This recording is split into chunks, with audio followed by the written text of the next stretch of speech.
permaculture, and I'm more of a generalist than a specialist. But now I specialize in nesting, and then I have comedy specials too. So So you can do the comedy in the nests as well. I have performed comedy in the nests, actually. Yeah. So is that going to play now? Okay. I mean, Great. people have kind of seen what it is or not. Or okay, now what's going on? There we go. Is the audio not going to play? It's okay. I don't. People get the gist of what's going on there, though. I think we don't necessarily need the music. That's just where I want to start it. Okay. This is at Lucidity Festival. I built this the last 2 years, and I built their first lover's nest in 2012. And then I came back and nested their lover's nest stage. But this is now like their temple on the site. And there was some improvised ceremony ritual. People show up and do hape. There's people doing healing here. There was a spontaneous drum circle facilitated. It's also a memorial. People come and bring pictures of those who have passed. That was the main intention for it 2 years ago. And then people brought more pictures this year. So I'm going to shut that down now. And then we're going to scroll up to the Nestiverse. So I work with a friend. His name's Peter Fay, and he has this project called Into the Mythica. And he's been working on mythologizing different artists in the sphere, in our resonant field of, awakening artists, or artists are trying to create something with meaning, with story, with mythology. And the Nestiverse is something that's been building for 15 years. And this was a mid-journey representation of that, of the nest web, of the interconnectedness of all of us and all things and all these cities and places and villages of light all over the planet.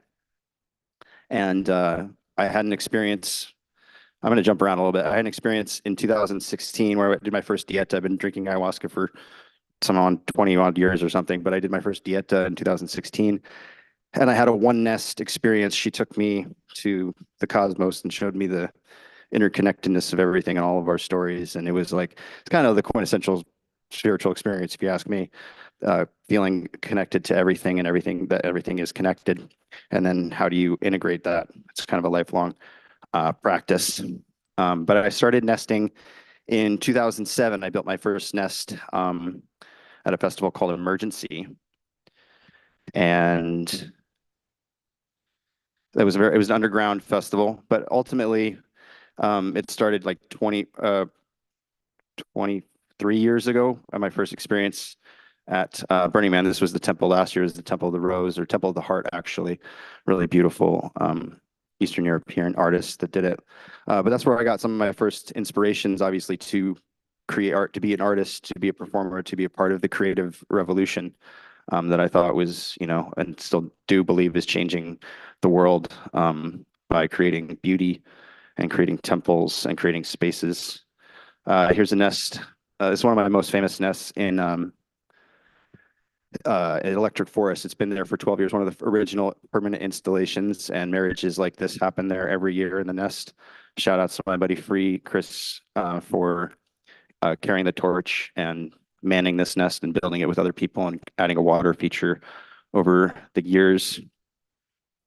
So over the course of 15 years, there's been like a whole mythology that's developed, a whole ideology, a philosophy of nesting that I basically channel from the cosmos. But all of those portals got opened up, and all those channels got opened up through my meditative experiences, psychedelic experiences, ceremonial experiences, with everything from peyote to ayahuasca to iboga to mushrooms, a lot of mushrooms, and kind of guided by the plants to create these spaces and to reconnect people with nature through, I didn't even start the timer, through these spaces. And it's kind of a community supported art project. It takes a village to build a nest, just like it takes a village to do everything. And it's a very accessible art form that people can tap into, that they don't feel like they're creative, they don't feel like they're an artist, just building earth mandalas. This took 4 of us. This was last year at a California World Fest. And then my recent work. This was Cascade Festival, and I've been doing a lot of hearts lately, And I want to honor in my story, Scott O'Keefe is one of the original artists that I met on tour that was making heart mandalas. And he always wanted to lay down a heart when we were on tour. And I didn't think that was visionary enough. And then it took me a long time to realize that all artwork or good artwork is heart work. And it's really all about us sharing our love through whatever medium we choose. And it's also a universal symbol. People need to feel like we need universal symbols that people they know that they're like, oh, they're safe. The heart. It's like, oh, this person is wearing a heart where I'm in the heart. I'm in a good space. I'm in a safe space. I'm in the love. I'm feeling the love. People need the reflection of that everywhere they go.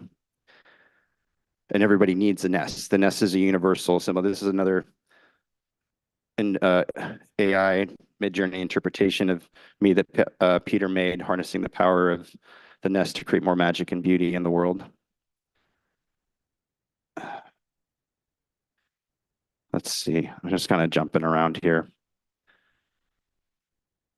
But if anybody has any questions about the journey or about nesting, this would be a good time, I think, because we got a short amount of time.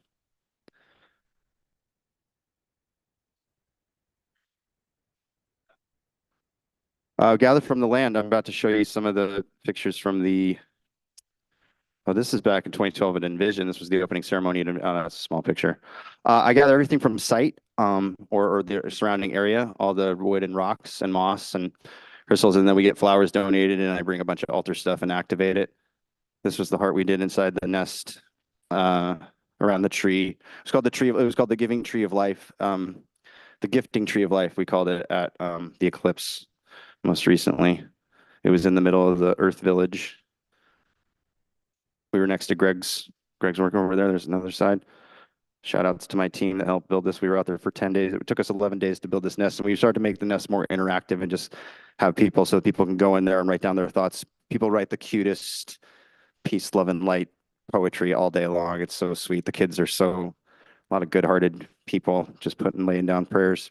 This was connected to the yoga and movement space. And we've done meditations, rituals, ceremonies. I built one in Ecuador in 2012. We drank ayahuasca and San Pedro. And that's friends. Oops. Oh, hey, Facebook. Okay. So this was what the tree, I think this is what the tree looked like before. So we went in there and trimmed it up and created the whole space that's called trimmed before. I am so not keeping track of time. So if somebody is keeping track of time, please let me know how much time I have left. And I have 3 minutes. So let's just do some more while I just scroll through my world here. So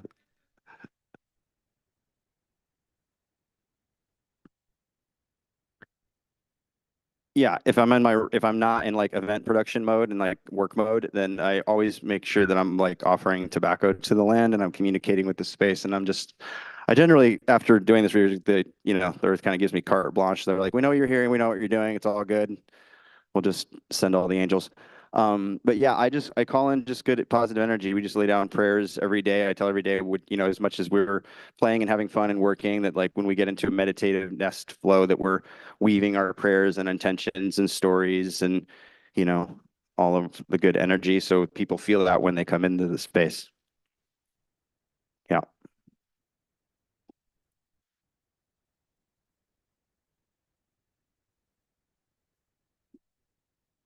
Yeah, I mean, I'm pretty good at listening to the land, and finding a happy medium. And she lets me know when I'm not.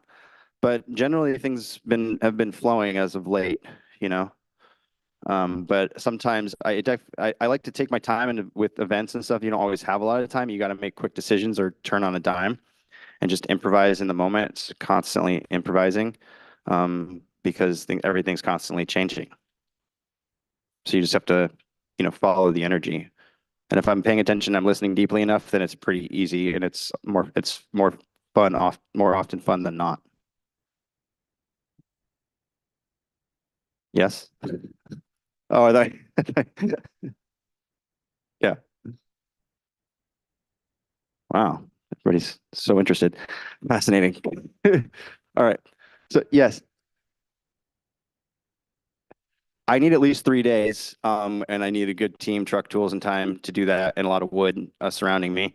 But I can do one in 3 days if I need to.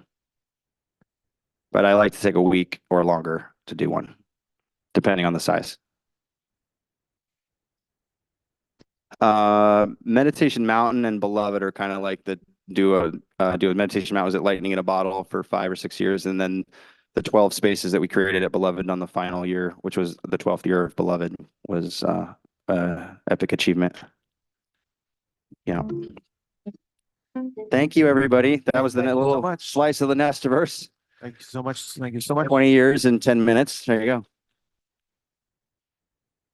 Beautiful human beings. Up next, we have Armando Davila, who will be sharing some poetry. Armando, you seem like you weren't even expecting it.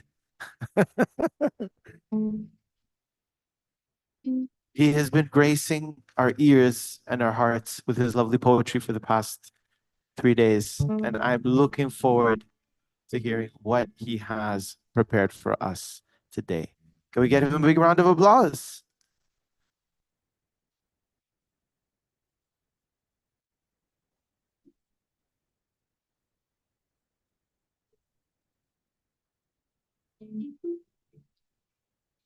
I remember being at Lightning in a Bottle many years ago, maybe like 8 or 9, and seeing one of nature's nests up on a hill and hanging out there. I think I meditated and took a nap. So the power is real. Yeah, the power is very real. So I was gonna do a poem called Hearing the Future, but I was scrolling on the gram and was seeing a lot about Palestine, and I believe another International Criminal Court or ICJ hearing is happening right now. So I wrote this one for Palestine. So we're gonna do that one instead. And yeah, I will just tell you before this poem, I have a preferred future of how this whole scenario plays out, which is I hope there can be some accountability for Israel, then accountability to their allies, United States included. And that process of accountability, the global majority will finally put a check on Western power, and justice will be achieved that way. Whether that happens or not, I do not know, but I see it as a domino effect, hopefully, wherein accountability moves up the chain. So this one is called If I Were a Christian. And yeah, I don't know if there's any Christians in the room, or any Zionists, but I apologize and do not apologize in advance. But yeah, I hope you feel it. If this would...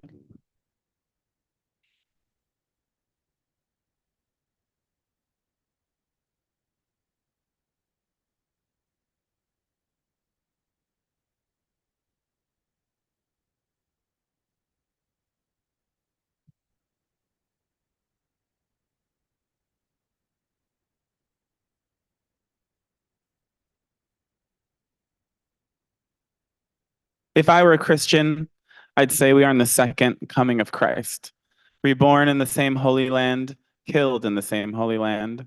But this time, Christ is not one man, but a people. Christ reborn in the people of Palestine. Their teaching simple and radical. We are here. We deserve safety. We deserve peace, dignity, respect. We deserve to live. We deserve to be restored. We deserve to return home. For daring to challenge the order of our time, they have been sacrificed. They bleed in the public square. We watch the crucifixion. It is seen by billions. All who watch are born in compassion. If I were Christian, I wouldn't dare say he died for my sins, but rather for the abusers of his time. He died for their sins. And while I do not approve of these countries' doings, while I did not drop the bomb, shoot the gun, give approval, or make angels of these people, I dare not separate their sins from mine, for I too have sinned, for not having done enough to save our loved ones. If I were a Christian, I would see Christ in the compassion we have to save them from the order of our time. This holy land soaked in blood and hatred, this holy land turned sour, this holy land poisoned. Perhaps it is our lands, through our hearts and minds, that become holy, as we become Christ through the act of saving. It was said that Palestinians in their long, patient struggle and their immense survival of suffering in their maiming, in their denial, being victims to one of the most advanced violences in the history of the world. It was said that Palestinians are liberating us, liberating our world to finally see itself as one. To say never again means never again for anyone. Is a morality that seeks to protect everyone for the rest of our time here on earth not holy? Never again meaning never again for anyone. Everyone having a turn in their protection and restoration, learning the hard way, to know our oneness through shared suffering, to know our oneness through the defense of the weak, to know our oneness through tears, to know our oneness in rage, to know our oneness by pointing a finger, but not seeing a devil, simply seeing a people severely gone astray. Why were they not protected? The second coming of Christ, birthing a new humanity that refuses to continue the sacrifice, that refuses to play the games of violence, victim, aggressor, bystander, games of denial. The day the consent to violence left this world is today, showing us the end, showing us the exit, showing us the way out of this current order, showing us the next, showing us that love knows no bounds and that we are fragile, susceptible to breaking, susceptible to corruption, susceptible to madness, susceptible to tolerance of that which we should not tolerate. It shows us that our Christ is young in us, that this consciousness is growing, that it was here all along, that it is here to stay, that those who cultivate this willingness to protect are holy, that they redeem us, that they who protect us show us a way through, a way that we need to be shown. If I were a Christian, I'd say my religion isn't good enough. Long soul to this power to bring death. Despite their claims, there has never been a holy empire, nor a worthy crusade. Remembering what was done in his name, those he was forced upon. There is no private God here to justify our crimes. There is only one power which can be wielded without concern. That power is love, bringing strength into the world. Bringing strength into the world it was born from, adding to the innate. It is time for a new religion to be born that seeks no escape from this world, that seeks to make this world holy, to make this world protected, to make this world safe, to see the wildness of safety, to find our way amongst the chaos of pain, delusion, and fear, to surrender our gripping, to see what happens when we relent, when we become quiet enough to know of our own dying and hear and heed our callings, the callings. We do not pray to the God beyond us, but to each other, to become holy in our ways of protection. For we too are sacred. All of this is sacred, and we are coming. Are you coming? It's time now that we go to the Holy Land. It's time now that we make our place holy. It's time now that we make ourselves holy, that we make our orders safe, that we demand no more sacrifice, that no one else die at the cross, that no crossroads require sacrifice. Are you coming? Christ is calling. Are you coming?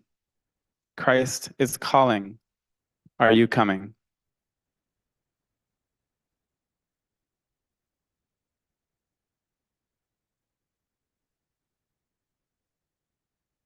Thank you.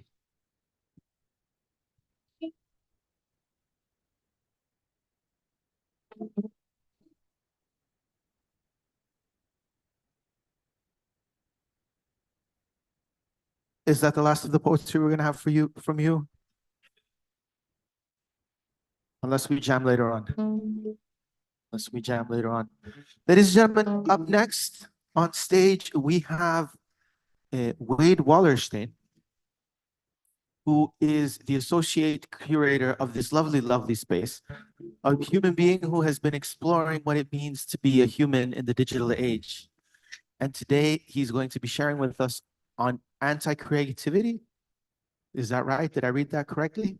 Almost. Almost. Hey guys, give me 2 seconds just to get plugged in and we'll get going. All right, that gives me other opportunity to actually read it correctly.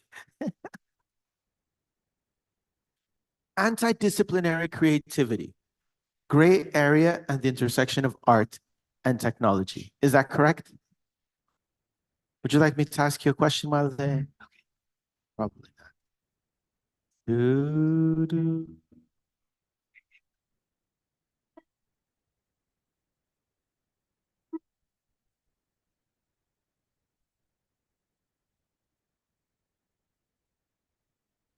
I can ask a question. Do you believe that creativity should be anti-disciplinary or should it be disciplinary? Oh, we have a group of people who believe that creativity should be anti-disciplinary. Are there people who believe that creativity should be disciplinary? Ooh, over there. Armando, state your case.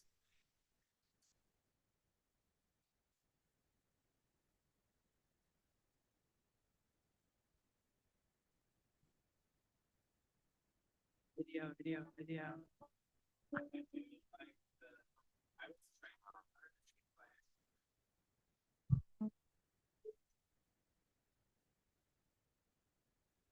Well, I still do not know what Wade is going to share with us today, but the way I understand anti-disciplinary is that it falls outside of the confines of a structured discipline, right? So for example, if I did not know how to play chords on the guitar, I would be unable to express myself musically. So there has to be an element of discipline, correct? But then the beauty of it is when I transcend the discipline and what you are left with is raw creativity. So it's almost like having the ability to wield words, but actually having them at the service of your heart. It's the best I can do. And how about you? No, they don't have an opinion. How are you doing over there, Wade? Almost ready. You're almost ready. That is great. What it means to be human in the digital age. Who knows? Is my guess. Is anybody's guess.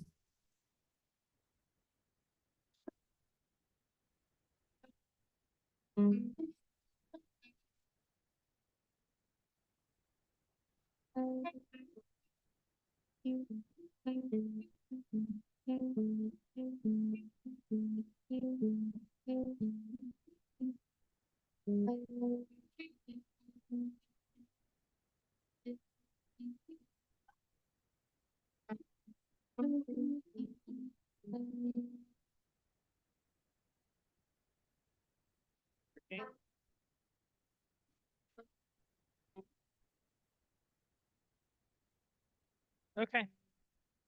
Hi, guys. Oh, How's it going? Happy Thursday. Thanks so much, everybody, for coming out to Regenerative Rising here at Gray Area, put on by Design Science Studio and so many and other amazing, fabulous partners. My name is Wade Wallerstein, and I'm the Associate Curator here at Gray Area. That means that I work on our Fine Arts program. I'm super excited to be talking to you all, and I really hope that even though my talk is coming towards the end of the program, that this will give you some really good context for where you are and why we believe in so many of the same shared values as this event. Anti-disciplinary art at the intersection of creativity and technology. We here at Gray Area consider ourselves to be an anti-disciplinary art space, meaning that we actively seek to break down the barriers between separate disciplines and create moments of union and genesis and catalytic interaction between all different kinds of study, of practice, and of praxis. So let's get into it. This is a long history, and specifically here at Gray Area, we work with artists who are, for the most part, using different forms of technology. At a certain point, for many, many, many years, technology-based art practice was looked down upon. It was looked at as less than or as separate from a traditional plastic fine art audience. And at a certain point, artists got frustrated. At a certain point, technology started to play a role in what they were doing and what they were making. And this started all the way back in the 60s. Saul LeWitt was a contemporary artist who, by the time the 60s roll around, he had gotten totally bored by things like abstract expressionism, like this Jackson Pollock piece behind me. This kind of making had become an entrenched style that didn't really offer new creative capabilities. It was so different from the figurative painting that had preceded it. However, for artists who were looking towards the future, there wasn't much more that this kind of work could offer them. In response, Saul LeWitt created instruction-based artworks. Like what you see behind me, he would write instructions that would then be carried out in a gallery setting or similar museum display environment. This was the first time that instructions, like a set of code or like a system, would be implemented in a gallery in this way. And because abstract expressionism and the painting movements before it felt so limiting, this method involved creating artworks based on directions that could be executed by others, that could be replicable, that could happen many times or over a period of time. And the aesthetic richness of what this could offer is demonstrated by how works like this one were implemented in the gallery space. This is a more recent performance of one of Saul LeWitt's instruction-based artworks that was done by the gallery workers that you see in this image. In this setting, you see the artist step away from the artwork and allow others to execute the vision, the mission. This is a complicated and interesting point of inquiry because right now we're seeing of artificial intelligence, of autonomous learning systems, and we can see a kind of slippery slope where something like this, which is a series of points and lines and instructions for assistants to execute, you could see this very easily entering a kind of computer lexicon and turning words and actions into something more like a language. And as a result, and so much richness came out of this kind of exploration. What really was happening here was exactly this: when the idea for making a work of art becomes a machine that then makes the art. And this is a direct quote from Saul LeWitt, who was working with instruction-based art at the time. He rejected the notion of artwork as a unique and precious object formulated from an additional idea outlined in a diagrammatic sketch. He embraced something that was alive, that was cross-disciplinary, that was activated by a group of people without the need for him to be there to supervise. And this is like another example of a similar artwork. This kind of line of inquiry was continued in the 60s by Harold Cohen, who is an artist who similarly was bored by Impressionism and by abstract expressionism. By the late 1960s, he was totally over it. He was thinking more about how do artists process information? What are the minimum viable conditions for artness? He was curious about what makes an image evocative. And to answer that question, he started investigating children's drawings, ancient petroglyphs, and other kinds of creative expression that were not traditionally considered to be fine art. And as a result, he also started to work with computers. He started to work with programs and sets of instructions. He created a project called Aaron, which has been in development since the 1960s all the way up until the present era. And the project was called Aaron, Aaron, like the man's name or the male name. And Aaron was a system of computer instructions that would enact paintings or drawings based on the framework that Harold had created for them. In his own words, he said, Aaron is better described as an expert's system than as an expert system, not simply because I have observed as both knowledge engineer and resident expert, but also because the program serves as a research tool for the expansion of my own expert knowledge rather than to encapsulate that knowledge for the use of others. Essentially saying that point or the location where the true genesis of creative excellence was happening was not in an object or in a particular technique. It was in the creation of systems that enable us to expand knowledge and create new forms. This is another painting created by the Aaron program in 1995, developed by Harold Cohen. For others who need a little bit more reference, you might know that there is a current showing of this work on view at the Whitney Museum in New York right now. And so over the course of 40 years, Harold Cohen worked with a set of algorithms. He worked with a set of instructions to create an expert system of rules.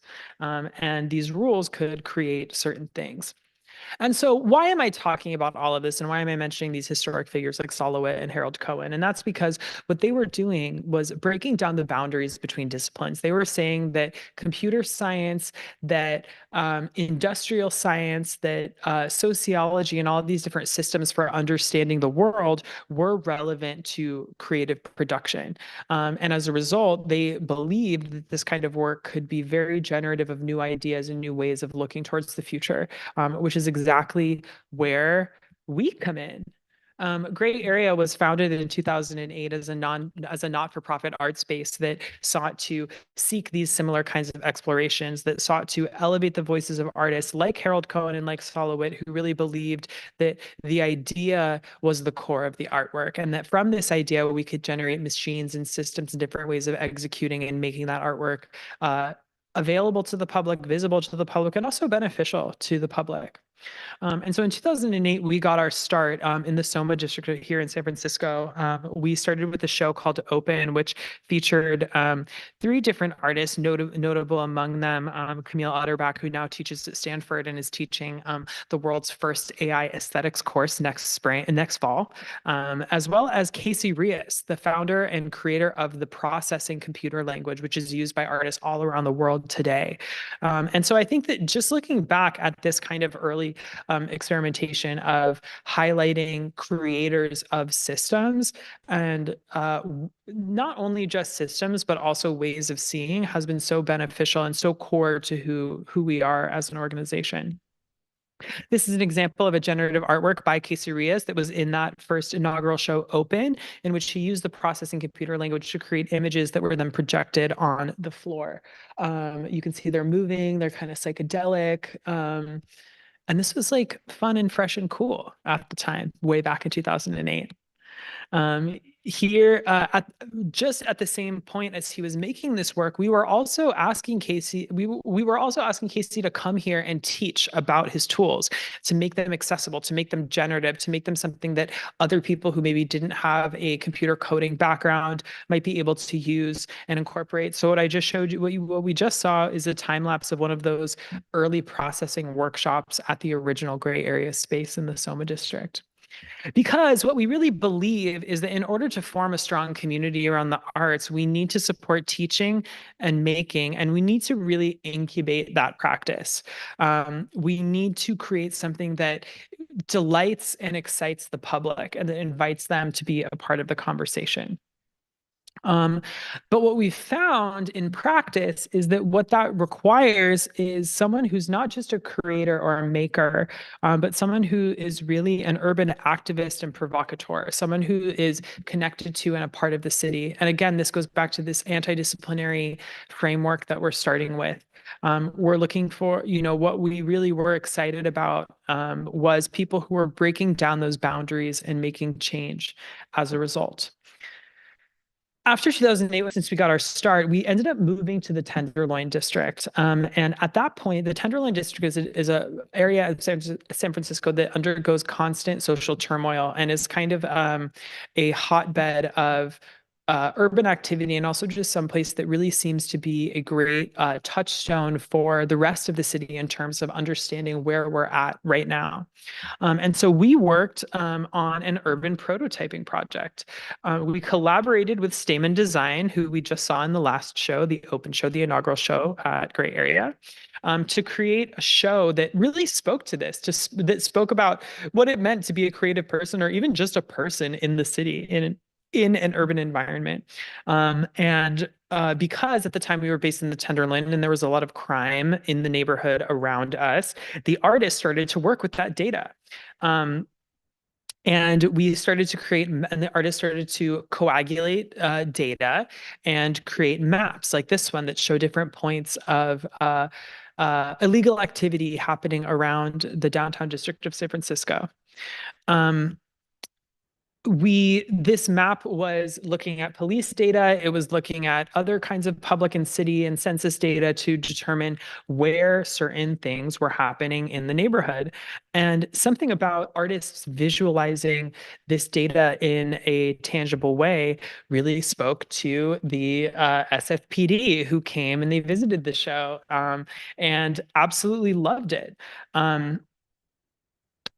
The one thing that our show pointed out that, that was really interesting was that one of the key statistics that emerged was about, for instance, the number of single mothers in the Tenderloin district of San Francisco, which is something that the public had not prior to that understood or recognized. And so as a result, so many different programs and attention and different pathways for attention were brought to those communities, which was awesome. So we really saw how artists and creatives who were taking a more urban planning, sociological and data-driven approach were able to make implementable change. This all kind of culminated as part of the Great Urban Hack, which is where designers, geeks, and urbanists came together to build urban prototypes, solve problems, and make art. And what we found was that by teaching these techniques and holding these kinds of problem-solving hackathons, we were actually making a real community, and people were really coming together as part of this. One of the projects that emerged from this hackathon was called Tender Noise, where we looked at the amount of noise that was produced at different locations around the Tenderloin. No one gave us permission for this, but we did it anyway. And we went out and we collected data and we built our own data set. This ended up serving as something that city council people would use to enable their re-election. We saw that a simple act of data gathering and artistic expression would lead to deep civic engagement and actual change in the city. This again was demonstrated in a few years later as part of the Market Street Prototyping Festival, which we were a keen part of. But flash forward and 16 and technology was changing, and we had moved from the Tenderloin district to here, to the Grand Theater in the Mission. And at that time, this was really like the initial burst of activity for artificial intelligence-based artworks. And we, being based here in Silicon Valley, really felt that there needed to be rich dialogue between nonprofits and nonprofit art spaces and tech companies. And so we worked with Google on a big show called Deep Dream, The Art of Neural Networks. And we showed the very first institutional exhibition of AI-made artwork in the world. The outputs were all image-based, but used this kind of fractalized generative processing.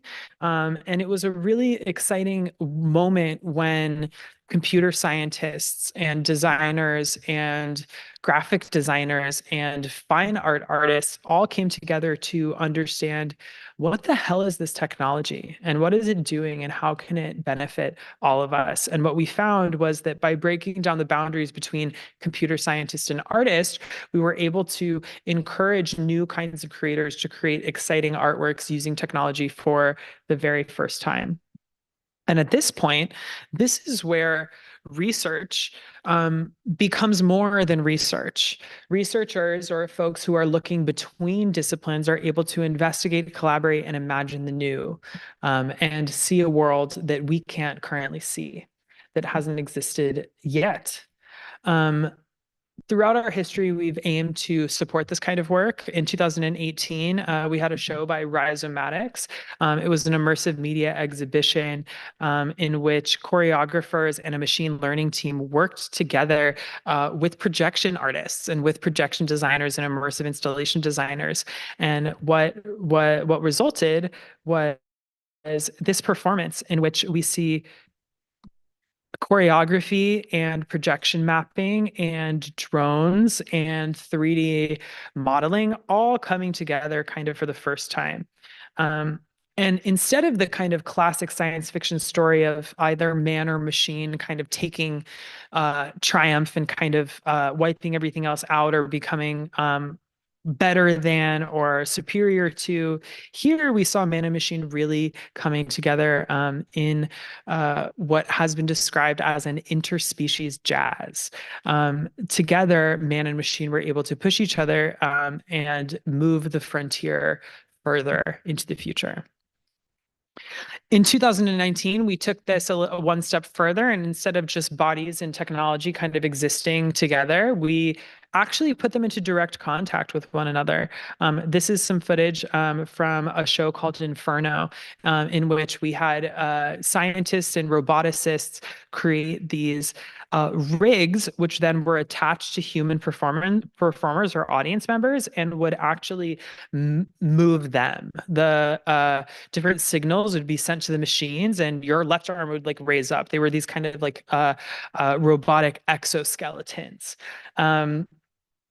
And this really, for us, demonstrated a shift of control, and notice that there potentially is something problematic here. Like, are we emphasizing the machine more than the human that creates the machine? Are we surrendering to technological development? And by creating this kind of immersive experience, which was titled Inferno, thus referencing hell and Dante's Inferno and all of these other kind of conceptions of the afterlife or a negative afterlife, we were able to really think through what the future of human and machine interaction might look like. Maybe it is negative, maybe it is detrimental, but how do we work through that together? And we know that we're not going to be able to do that by staying in isolated disciplinary siloed boundaries. Someone that has, and a way to kind of inform all of this talk is through the words of Marshall McLuhan, who is someone who has deeply inspired all of the work that we've done at Gray Area over the past 15 plus years, but who we also directly referenced in our 2021, maybe 2022, my years are getting mixed up in my head, festival called Distant Early Warnings. Which, as Marshall McLuhan said, he thought of artists like a distant early warning system that could be relied on to tell the old culture what is beginning to happen to it. For a little bit more context, in the like 60s through 80s during the Cold War, the United States and other Western governments created distant early warning systems that were spread all across North America that could detect nuclear attack from the east and report it. It was a distant early warning. And Marshall really saw artists as being that kind of system for contemporary culture. And so as a result, that line of inquiry has always been something that has really deeply and richly informed what we do here at Gray Area. And that culminated, and you know what, rather than me talking, I will, oh, as I lied. I have a really great video of Marshall talking and explaining this, but my sound is not working today. So okay, let's see. Nope, I don't think we got it. But essentially, Marshall was really thinking about the artist as like this lightning rod for the future. Artists sitting kind of in between disciplines, kind of not being beholden to one ideology or another, being able to look towards the future and imagine what might come, and thus society becoming more resilient and ready to approach that. That brings us to 2020 and some of the more recent work that we've done here at Gray Area, kind of expanding on some of these ideas. In 2020, we hosted the Radical Simulation Festival, which brought together a bunch of different creators to think about how simulation technologies might impact our future. One of the key speakers as part of that was Ruha Benjamin, who is a sociologist and a lecturer who has done intensive research on critical research on how racism is embedded into technology. a lot of her work has spoken to the ways in which bias can be encoded into technology and the ways in which those ideas are perpetuated through the material artifacts of our present. For instance,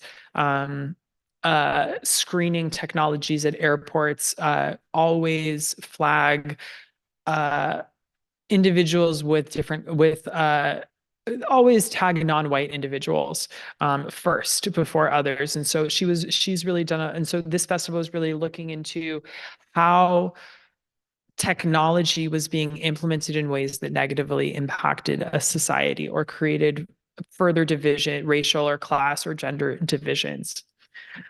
We explored this further in an exhibition just this past summer called Difference Machines, Technology and Identity in Contemporary Art, that featured almost 20 artworks that all explored how technology impacts difference.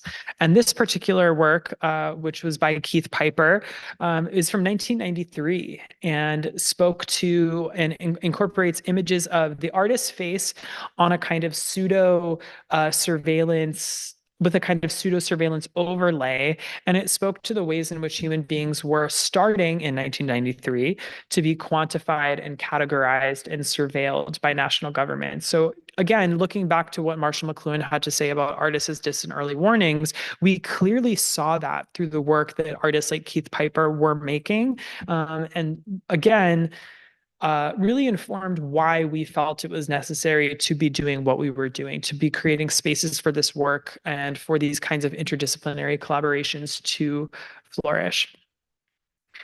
You know, moving towards the more contemporary history, just last year, we showed a solo show of work by Rafael Lozano Hemmer, which was thinking about the history of Mexican contributions to technological development. The show aimed to spark empathy. And what was really fabulous about the show, it's one of the most well-attended shows in all of Gray Area history, is that Rafael himself is a computer scientist. He's not a trained artist, but he now has a fabulously successful art studio. And so we love to see how works like this one were able to engender feelings of intimacy and connection and empathy between users. In this particular artwork, you place your hand under a sensor like this one, and it recognizes your pulse by your heat signature. And so when you're in this kind of giant light bulb space, you can actually see the pulse of someone else near you, kind of bringing you closer to them on a very raw human level. And again, just to drive it home one more time, this is interdisciplinary, creation coming together to create something better, to make a space of improved understanding between creators. Today, we're continuing this work at Gray Area through a variety of different programming. Just recently, we had an exhibition of augmented reality poetry that was detailing Chinese Indonesian exclusion. Although we also run a variety of research labs which seek to further break down disciplinary boundaries, such as our World Engines Lab, which combines artists working in 3D rendering and modeling and sculpting with artificial intelligence engineers, interaction designers, and more. As we grow and change, we will have to continue to develop new ideas about responsibility, autonomy, and identity as machines continue to change and develop. But what we've seen is totally clear is that we need to do this work, and we need to be open to all of the different ways that folks coming from different different disciplines and perspectives might offer. There's no one size fits all approach. We really have to consider a polyvocal we have to consider a polyvocal experience in order to adequately move forwards into the future. And that is firmly what we believe here at Gray Area. I think I'm over time, so I think I'm going to stop it there. But thanks so much, everybody, for being here. And I hope that you'll continue to tune in to our programs here at the Grand Theater.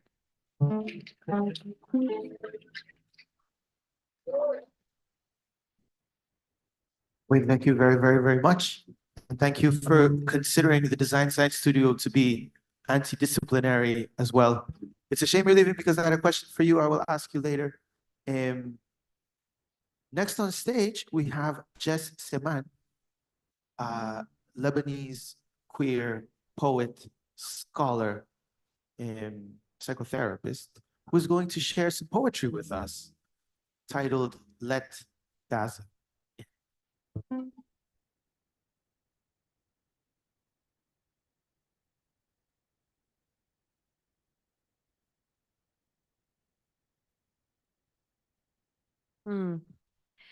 So lately I've been writing a lot. As for me, art is a ritual to process my big feelings. And since the genocide started, there has been a lot of big feelings ranging from rage to despair, to tenderness towards my people. So I was born and raised in Beirut, Lebanon.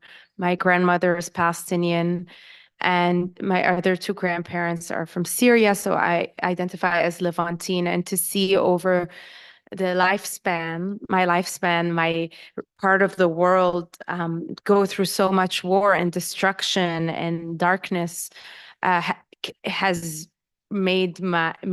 has become the meaning of my life, to try to preserve whatever I can about my culture that is also so beautiful and so generative, and very much so in relationship with the land, as my family and a lot of the folks there that are being ethnically cleansed are indigenous to the land.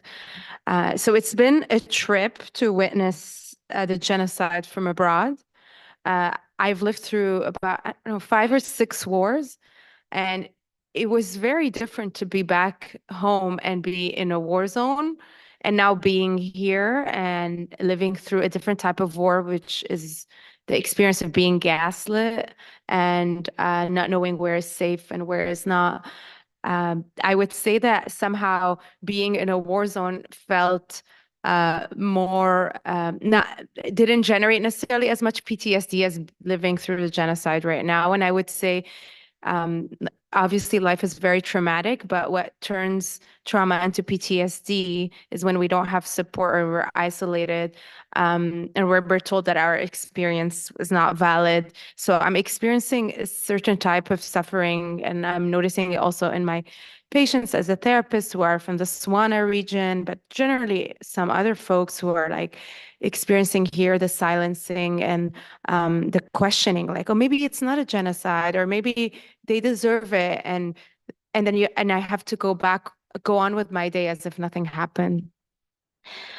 So yeah, I wrote some poetry about that I'm going to share, and one of them is a diss track that Kendrick inspired me to write, dissing the New York Times.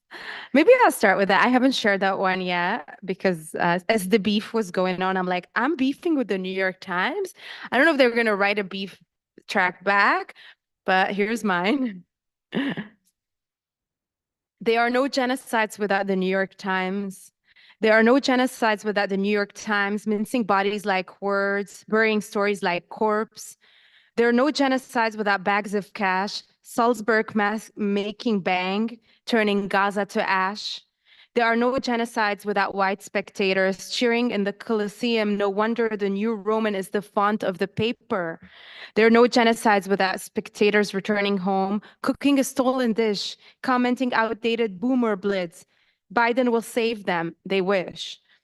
It could have been a one-week affair. It could have been as simple as return the land.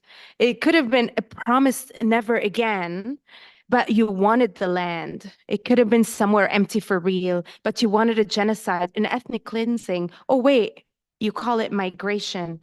I search in psychology books for an answer to the lies in your religious books. Who else fails to pray? Who else fails to pray?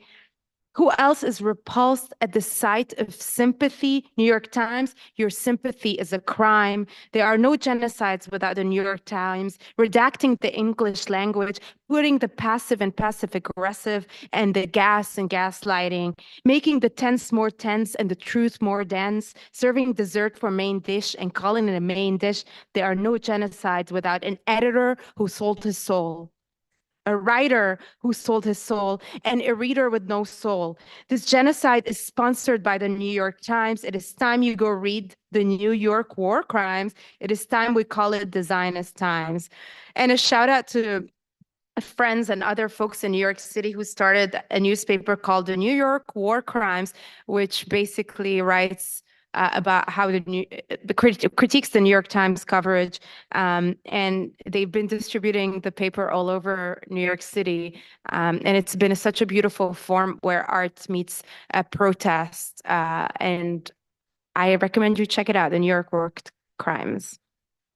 So this is one poem, and I want to say that in our culture there is not a lot of space for rage. In fact, rage is seen as even like armed resistance is seen as terrorism. So perhaps like the armed resistance within ourselves towards what's unfair, we perhaps criticize it as terrorism because of what we're told that association is. So I've been trying to be more gentle with my rage. And by being gentle with it is making space for it in my writing. So the next poem I'm going to read is about is about my neighbor. I hope she's not here. She says that, I mean, she writes for the New York Times. It just happens that she does.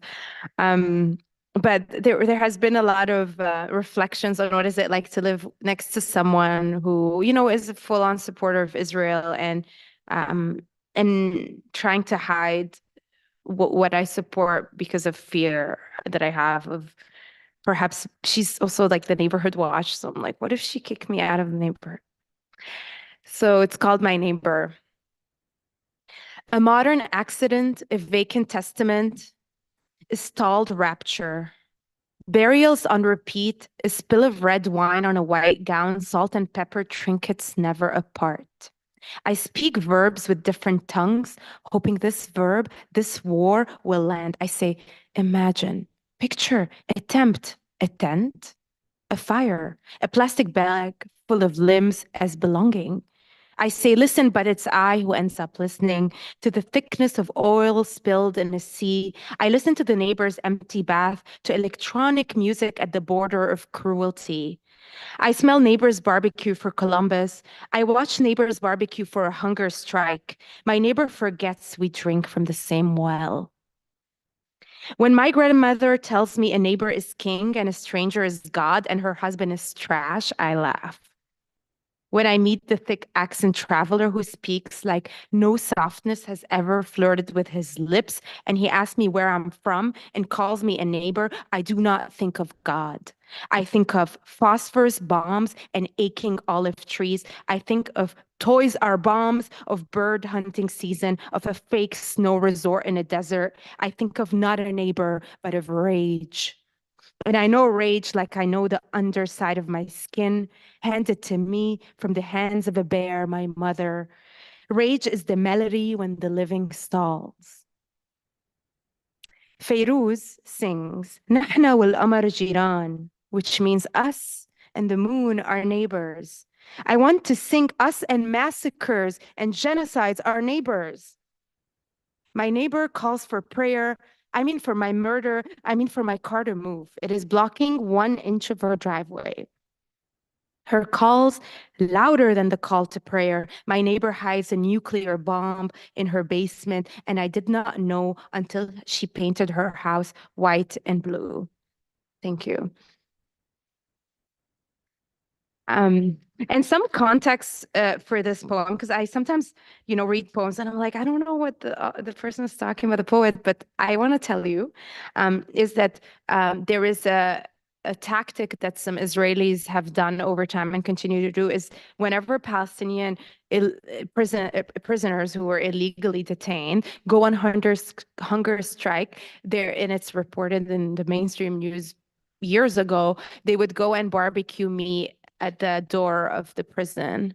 So they barbecue meat so the prisoners who are on a hunger strike suffer. So that is one reference here. And then I would say that just like having music festivals at the border of Gaza and not even wondering like what could be happening. Who is behind the border? Are they okay? Can they leave?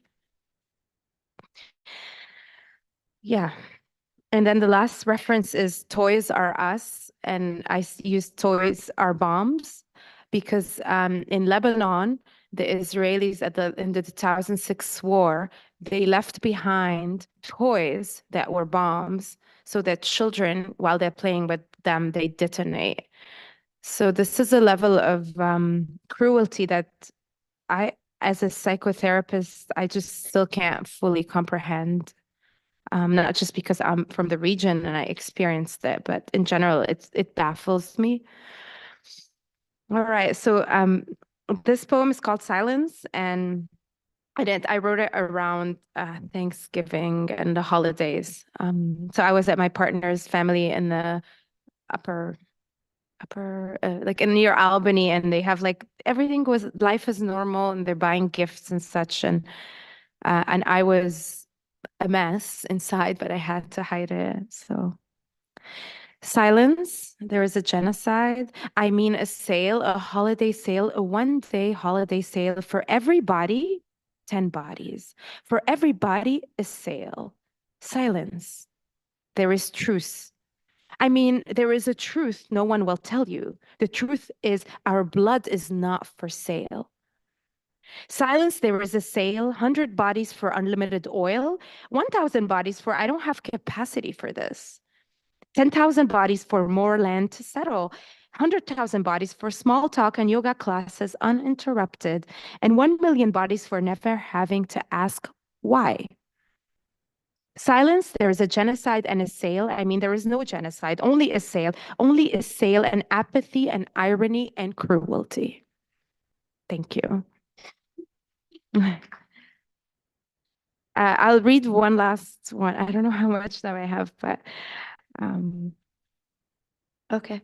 This one is called It Is Lies All Over Again.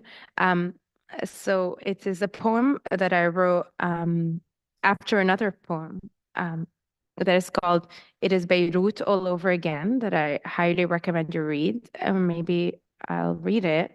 And that poem was a big inspiration for me, as I've been, in this work of activism for so long. And when you read poems from before, you think that, oh, wait, things haven't really changed because we're writing the same things over and over again. But maybe it is in this short time. And sometimes I tell myself maybe it's going to take a couple hundred years and I won't be here for the change. But Atel Adnan wrote this poem, and Atel Adnan is a Lebanese queer, she passed away, painter and artist, and who blew up in the past 10 years. She's in the MoMA and all over. So I wrote this poem after her. It is lies all over again. It's 40 beheaded babies all over again. It's the homeless encampment back again. It's insurance costs rising again. Costs is now called premium, and theft is a copay again, and a deductible I still don't understand again. And I'm bleeding again, confused all over again. It's the hasbara spat like venom, different tongues, same master. It's lonely when I'm busy again. You can buy anything here. A neon water bottle, a CBD drink, a house in the West Bank. When you are a billionaire, will you explain to me who runs the world? Will you whisper to me, girls, girls? Will you bring up Barbie again? It is lies all over again, pretty lies that precede genocide. We watch, we freeze. It is anti-Semitic to scream. And Gaza is Iraq all over again. And Iraq is Afghanistan all over again. And my neighbor eats her gluten-free bagel with a side of two-state solution, a steak and a final solution. In America, they kill you once and again. They poison your soil and send you vegan aid. The fool thinks freedom is a kingdom, trapped in shackles of medication and dissociation. But true freedom is a Palestinian's faith. It is free Palestine on a girl's phone on the plane. It's the cooked brisket at the Solidarity encampment. It is looking the Israeli in the eyes until he gets on the next plane. It is the smile of a student being arrested. Freedom is the kafiyya sitting around your neck, your heart, your shoulders, sitting like the elders said in prayer and resolve. Kafia is our lightsaber again. The tantrum of the Zionist is how we know we are free. What do we say to him again? We, the free, don't have time for him. We are busy rising again. The veil is now a kafia and it has been lifted, and the kafia worn. The Statue of Liberty is now 40 beheaded babies. A lie again. We see through the lies again. Thank you.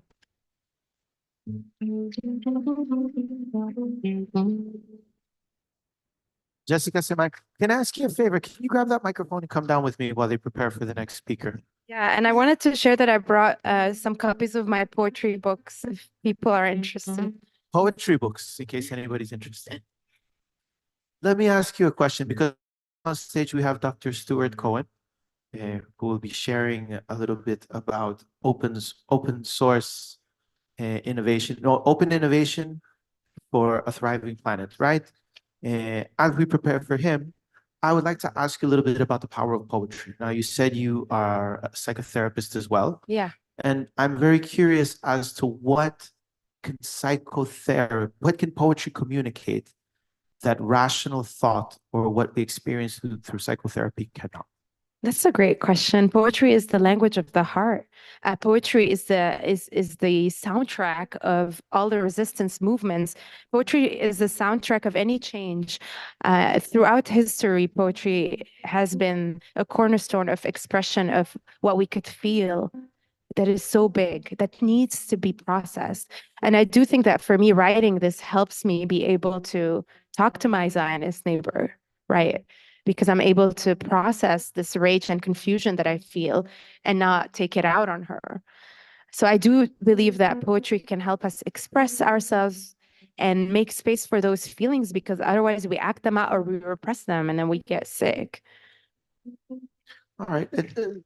That's a beautiful answer. Let me follow it up with another question there. If it is journalists that are forming public opinion, and again, speaking to the mind, when clearly what we need is more empathy, more feeling, what are the outlets, or what could change for poetry to find more space in these public discourses? Is there an outlet? Again, often we hear artists speak up without really having an articulate opinion, or just because they feel that they need to address their Instagram followers. Yeah. But is there an agora? Is there a place where poetry and emotionally articulated, I was going to say thought, but actually emotionally articulated sentiment can help people make sense of things? Yeah, it makes me think, as you're talking of prayer, and how even recently our friends and I started a Sufi prayer circle. So I'm not religious per se. Like, I grew up a Christian Maronite, which is a sect in Lebanon. And my grandfather is Druze originally and then converted. But so I don't feel perhaps connected to the, for example, current struggle from a religious perspective. However, I have been longing to sit and connect with something bigger. And so our friends started translating poetry music, which is poetry song, Sufi songs, which is poetry, and we sit and do a call and response. So it makes me think about, like, can we start creating more circles for prayer that are not religious?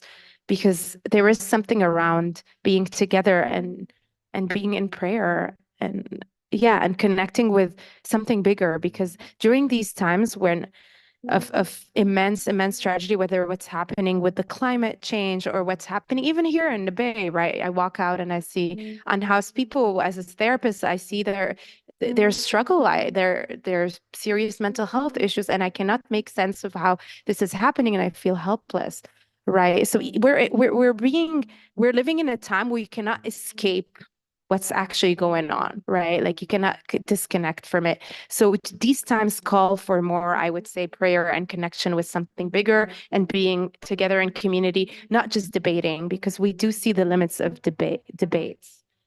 Look where we are now. We are warring everywhere. So I think we need more heart. Yeah. We need more heart, the limits of debate, and where poetry begins.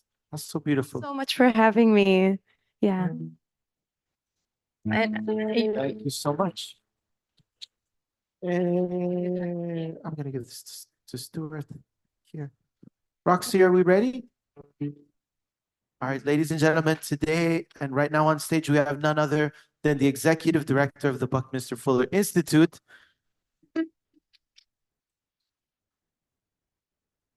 All right.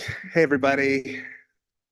Great to be here. Great to be with Design Science Studio. You've been doing amazing work. So, welcome to Open Innovation for Planetary Thriving. A month ago, I spoke at the Pathbreaking Earth Commons conference, along with Lynn Twist and many others devoted to large-scale systems change towards planetary thriving. Lynn continues to do critically important work with Pachamama Alliance and Amazon Sacred Headwaters. Back in 1976 at Marin Civic Center north of San Francisco, Lynn Twist heard Buckminster Fuller speak in front of 2,000 people, and he later served as an important mentor as she launched the Hunger Project. And Lynn shared this amazing experience that she had. Fuller said, because we as a huge family are doing so much more with so much less, that we now clearly live in a world in profound sufficiency. He used the word sufficiency, and he said, that means we move across this threshold, a you or me understanding of the world. Either you make it at my expense or I make it at your expense, because there's not enough for both of us. Two, on the other side of this threshold, a you and me world, where you and I can both make it and at no one's expense. He said, this is a transformation that's so profound, so earth-shattering, mind-boggling that it will take 50 years from 1976. So 50 years to fully realize it. Well, that's actually 2026. Interesting. That there's enough for everyone everywhere to have a healthy and productive life, and we no longer need to be rival risks or competing with each other for scarce resources. He said it'll take 50 years because all the institutions of humankind are rooted in a you or me understanding of the world. On this side of the threshold, the economy clearly rooted, invented from a you or me understanding of the world, understanding that the world is scarce resources. But he said also governance is rooted in a you or me understanding of the world, education rooted in a you or me understanding of the world, politics. He went through all the institutions of humankind. He said, it'll take 50 years for us to realize that our institutions are rooted in an inaccurate understanding of the world, and they will become so dysfunctional in 50 years that we cannot fix them. We will not be able to repair them. We will not be able to prop them up any longer. They will disintegrate before our very eyes, every single institution of humanity. And that's when we will need to reinvent, recreate new institutions for the human family that are rooted in the truth of the more accurate understanding of the world, the context of sufficiency. Well, who was Buckminster Fuller? He was a radical, a visionary, an edge walker, a trickster, and a shaman. He always asked us to start with the largest possible design context, the universe, and to use our pattern harvesting abilities, as a species to create local sufficiency, moving from weaponry to livingry. We are called to move to a larger context of transformation. Buckminster Fuller was an inventor, a designer, architect, philosopher, and futurist. Long before there was a modern sustainability movement, he believed that 100% of life could flourish on this magnificent planet. And he spent most of his life encouraging people to work with integrity, tenacity, and creativity towards this goal. Fuller was born in 1895, and in the early 1980s, after decades of innovative work across disciplines, he started the Buckminster Fuller Institute. BFI turned 40 on December 15th. And we had a big party right here at Gray Area, which was incredible. Some of you were here. I have to say, Roxy pulled this off. Like, we had this crazy idea. Let's just have a giant party. We had 4 weeks lead time. And Roxy and her amazing team created this amazing party. We had over 400 people here with screens and everything. Next slide, please. So Fuller proposed a positive vision of comprehensive anticipatory design science, whole systems, long time scales, creative design interventions powered by rigorous science. He suggested that we always start with the largest possible design context, what he called scenario universe. Here we see the Carina Nebula giving birth to millions of stars. Next slide. So we have to admit something really frightening and terrifying and traumatic. We have to admit that this is the wrong self-organizing attractor. And as a system scientist, I mean it in the technical sense, literally a strange attractor in a dynamical systems context. This huge vortex that swirls us inexorably towards this point that everything flows towards. And right now we're flowing towards the wrong one. Can you go back? Thanks. So it's an attractor made of many things, and really this could go back thousands of years. But some of the more recent aspects of the attractor, the large-scale colonization process that we might date to 1492, the Westphalian nation-state system that was established in 1648, neoclassical economics circa 1870, and even the Bretton Woods Agreement that established the modern global financial architecture. Those are all parts of that attractor that is swirling and swirling and drawing us in, and we're all trying to figure out, is there a way out of the attractor? And Fuller spent his life trying to point directions out. Next. So we need to open the design space for the third attractor. Daniel Schmachtenberger proposes 3 self-organizing attractors in the complex dynamical system sense. First, one where fear turns us against each other and towards a strong leader. Second, a lack of social cohesion, chaotic breakdown, collapse. Well, Buckminster Fuller Institute is working towards the third attractor. We're trying to open some design space for the third attractor, and so is Design Science Studio. Radical, participatory, social, and economic transformation grounded in ancient layers of governance and relationality tied to the contours of living processes and cultures. Newly supported by Web3 and related mycelial technologies. Imagine nested holes from neighborhood assemblies, watershed councils, and indigenous nations to bioregions. This image shows one such map of relationality. In the background, you can see the veins of rivers forming watersheds on every continent. Then new forms of governance at larger scale, bioregions in solidarity all the way to planetary scale, the Himalayan mountain range, the great atmospheric rivers, the Amazon basin, the migratory pathways of whales. All of these can have their own trusts and governance processes and be funded to maintain coherence and regenerate. Governance for planetary health and thriving with multiple species represented, self-sovereign land, interlinking commons. And perhaps year by year, the Westphalian system of nation states will wither in importance and power as we reconnect governance, economic, culture, and software with living processes. Next. Welcome to the pluriverse, able to accommodate radical diversity in ways of knowing and ways of being, not just the universe, the pluriverse, ways of governing and ways of organizing economies, a heterarchy, a form of management or rule in which any unit can govern or be governed by others depending on circumstances, and hence no one unit dominates the rest. A heterarchy as entangled and mutually imbricated as life itself. Nested commons, overlapping commons, profound blending of the human and the more than human. Next. So one of the things we do at Buckminster Fuller Institute is called the BFI Design Lab. And we're working on open innovation systems that are strategically addressing critical challenges for planetary thriving. So it's a lab addressing planetary thriving. Next. So how do we do that?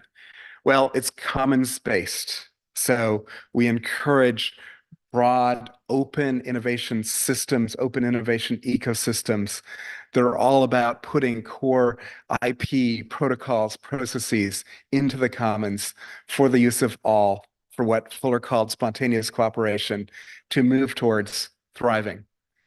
That means open design, open science, open data, applying comprehensive anticipatory design science practically at many levels of scale. And when innovation systems enter the lab, we shine a digital spotlight on them. We provide membership in what's now an incredibly powerful global design lab cohort. Sometimes we offer fiscal sponsorship when that's helpful. And that just means, say you've got an amazing project working for the common good. How do you get the benefits of being a nonprofit entity without starting a whole nother nonprofit? Well, fiscal sponsorship allows that to happen. So a project can create energy and momentum very quickly and then receive donations and grants right away. We do that with a lot of projects, including the Design Science Studio and Regenerosity. We also can allow for joint fundraising. So we can take our 40-year track record, all the ups and downs and bumps along the way, but we have a certain name recognition, a certain track in the world. So we can join forces and say, all right, here's an emerging project, but within the context of a stable long-term organization. Let's go get a significant grant, or let's talk to a major donor. And of course, connections over time to aligned regenerative capital. Next. So what are we up to? So massive action. I love this. How many people know about Bruce Mau's work? Okay, a few of you. So Bruce Mau, legendary designer. Check out the documentary on Amazon Prime, just called Mau, M-A-U. And BC Williams is his design partner.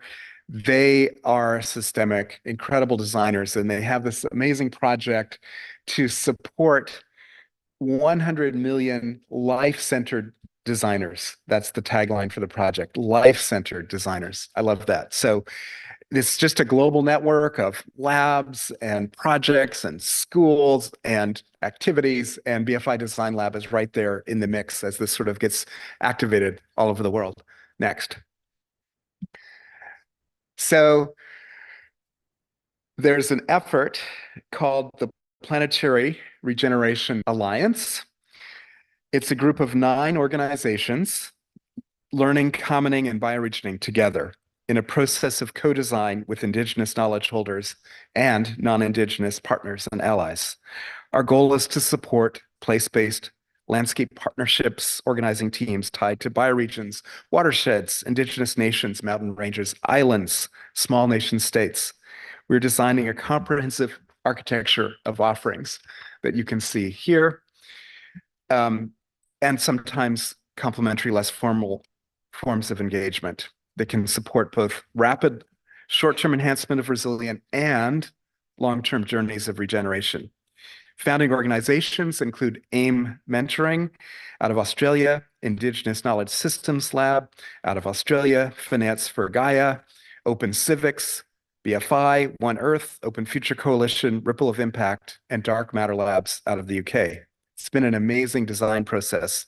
So starting with this foundation of 9 organizations, simply because a mycelial network must start somewhere, we're also designing a pathway for multiple complementary and interlinked commons to govern themselves, be nourished gracefully with resources, hold software and IP, and offer services to place-based regeneration initiatives. Each commons will have protocols enabling individuals, organizations, networks, movements to participate in multiple roles. Open participatory commons, but with protocols and rules inspired by Indigenous epistemologies and the ancient Western commoning tradition elegantly formalized by the economist Elinor Ostrom. Next.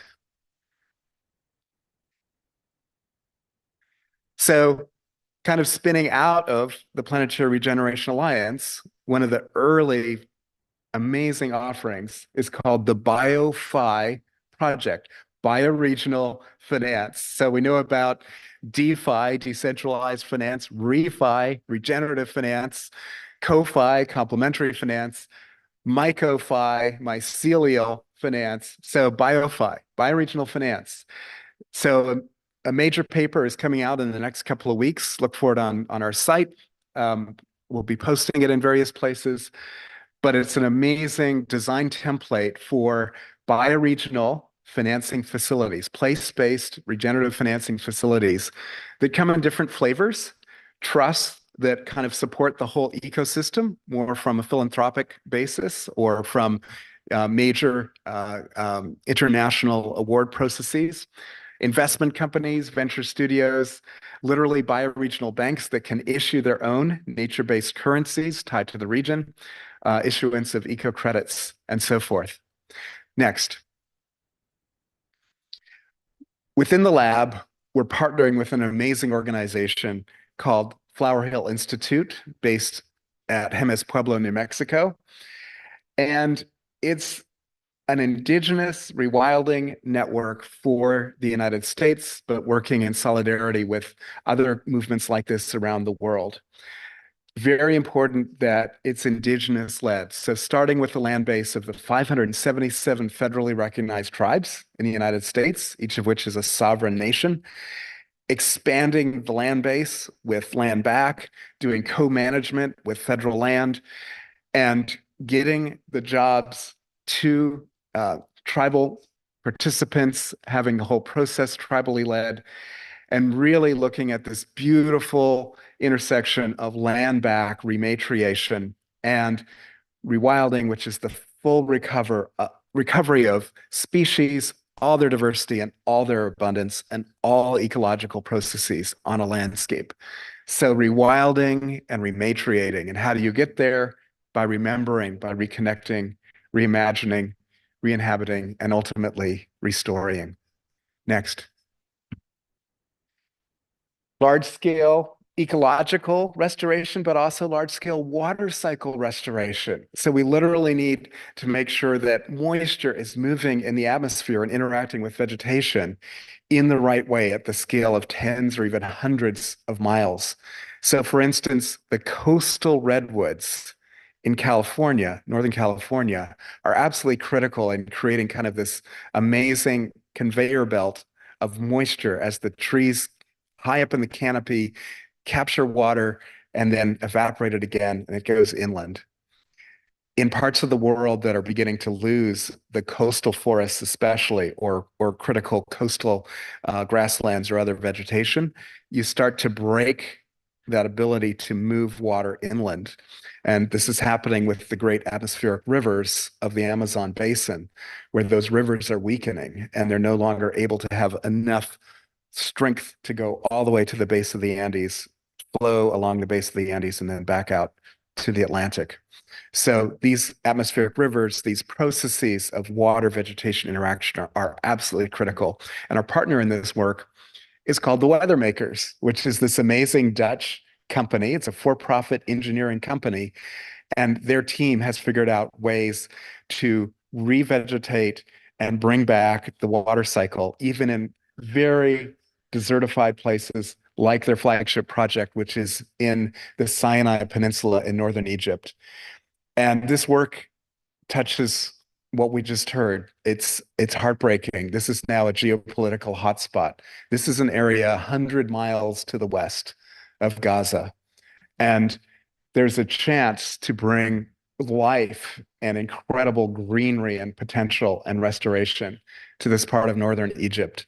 People like John Liu, amazing restorations ecologist and filmmaker, he started as a war correspondent, and he made the connection a long time ago that when there's ecological failure, human conflict follows, and that all we can hope is if we begin to focus on restoring and bringing back the waters, and what Fuller always said about sufficiency and there being enough, that we'll at least have the preconditions for peace.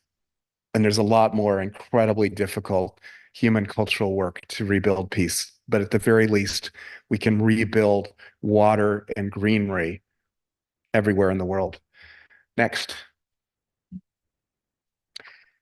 And life-centered AI.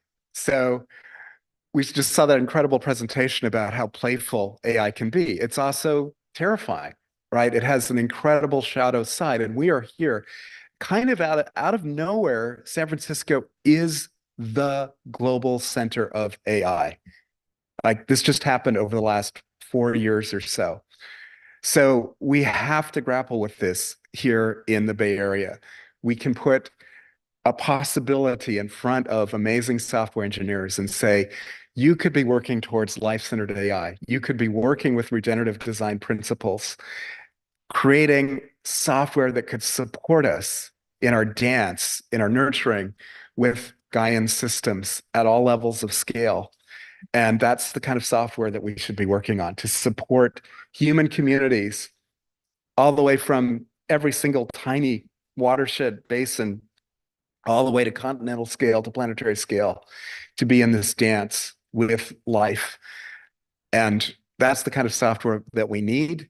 We can forget about the other software telling us, how to buy more or surveil us. Forget it. It's all hands on deck. This is the moment.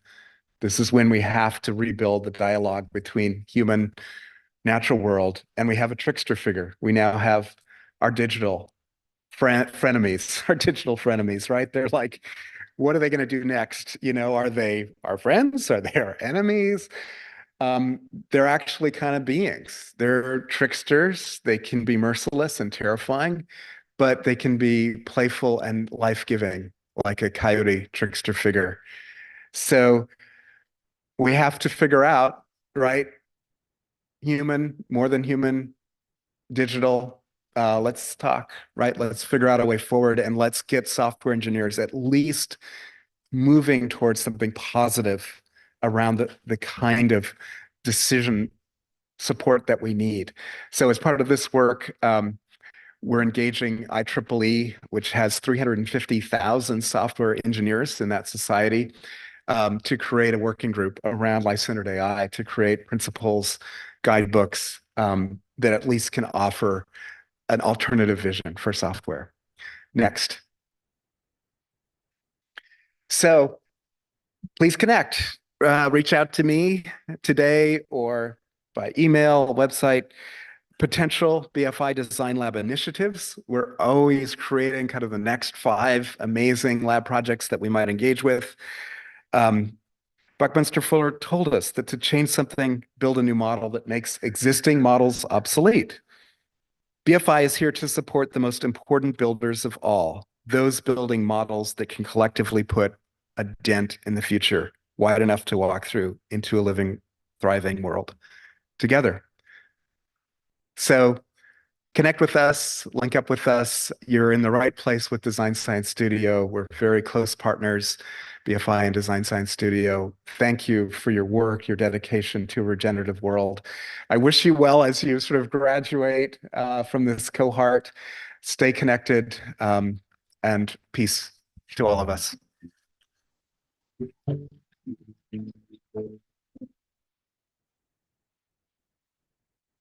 Dr. Cohen, I'm sorry. Could we ask you a couple of questions while Roxy sets up? Let me just grab this mic for you. Ladies and gentlemen, can we get another round of applause for Dr. Stuart Cohen and the work they're doing at the Buckminster Fuller Institute? We have time for a couple of questions. Okay, First bring it on. question I wanted to shoot was, you shared with us everything that's being done, even in terms of AI, ecology, agriculture, empowering indigenous communities and bringing indigenous wisdom into the present times. My question was concerning something you said at the beginning, which was this us against them mentality, this zero-sum kind of way of perpetuating humanity that doesn't seem to serve humanity. Yeah. And what are we doing in terms of culture, beliefs, and behaviors? To move away from that? Yeah. Yeah, so I really wanted to start with that quote from Lynn Twist because it is so powerful, right? For someone who was at the height of his fame, this was 1976. Fuller was already 81, but he was this incredible orator. And think of this sort of tiny figure. He was, very short. He was probably wearing his usual incredibly formal, dark suit. He looked like this very mainstream person, and that was his trickster role, right? He sort of dressed like with this one outfit so he could talk to presidents and he could talk to military leaders and just sort of influence the mainstream. But in his heart, he was a complete radical. And so that speech, just naming something as simple as moving from, you versus me, there's not enough, we're competing for scarce resources, suggesting that that was such a rotten foundation for everything we were building, right? Culturally, all of our institutions, all of our organizations, that would sort of fall apart. And the fact he named this time frame, I'm kind of got the chills because I think he was pretty much right. I think we all have that sense in 2024. Things are very much spinning out of control. The main narratives and stories that we've had are they're just not holding together. And we need these new models. So how is that happening culturally? A lot of my energy goes to bioregional watershed-based work, places all over the world, just people saying, let's work together, let's turn towards each other as we experience water scarcity, or we're wondering how to get enough food as global supply chains, begin to be fragile. They turn towards each other and say, well, what is this place? What's the genius of this place? What's the beauty of this place? What's happening here ecologically, culturally, and what's the path forward? And so that peace and possibility and turning towards each other happens at these smaller levels of scale. We have to rebuild all that solidarity in urban neighborhoods and all the way out to watersheds. So it's almost as if these moments of critical self-exploration or flashpoints, civilizational flashpoints, where we can see clearly that the previous models aren't serving, where someone has to step in with new solutions, something like this. Yeah, you got it. Beautiful. I've been listening. Do we have time for a question? And I see we have a hand raised over there. Thank you. Hi, I'm Chris. I guess I'll stay standing here. I enjoyed this a lot. I like the zoomed out perspective you provided. Thank you. And I wanted to regard like an affirmation. I think that from all the different experiences I've seen of different ways of addressing the global issues, I really appreciate how thoughtful and well thought out like the approaches are to creating these systems. My curiosity is in a potential blind spot and how we cover our own blind spots, because I have them too. So I'm curious, in creating these spaces, which I think is appropriate with those who have agency to do so, and connecting those who have different ideas, what do we do to then plug the hole in our own boat before trying to figure out where we're going? Because we have a third of the Black population incarcerated as the modern day slave. And that's still how the economy is able to afford such cheap processing domestically to what they don't outsource. So these unspoken taboos, again, I'm not looking for anyone to blame the present. Neither one of us had people.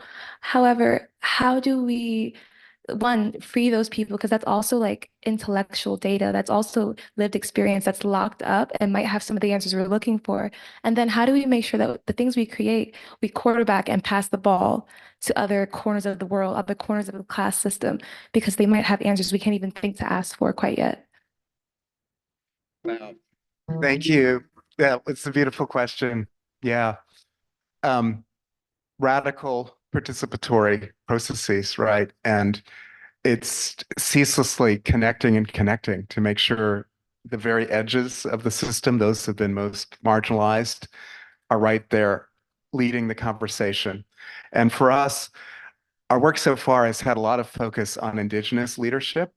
And so working with Indigenous Knowledge Systems Lab, we're trying to understand the protocols to properly engage with Indigenous cultures in each bioregion. But we need to develop similar protocols culturally with many different ethnic and cultural groups. And every region will have its own wisdom around that. And we have to just learn from each other really quickly how to do that. Yeah, but that's the key question. I'd be curious kind of what your suggestions might be for that. So yeah. Well, great. Thank you all so much. Can we get one more round of applause for Dr. Cohen? And a lot of appreciation for the Buckminster Fuller Institute. Thank you so much.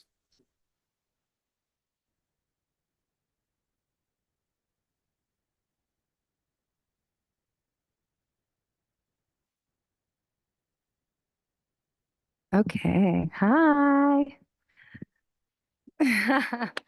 Thank you so much, Stuart. That was incredible. Can we have another round of applause for Stuart Cohen?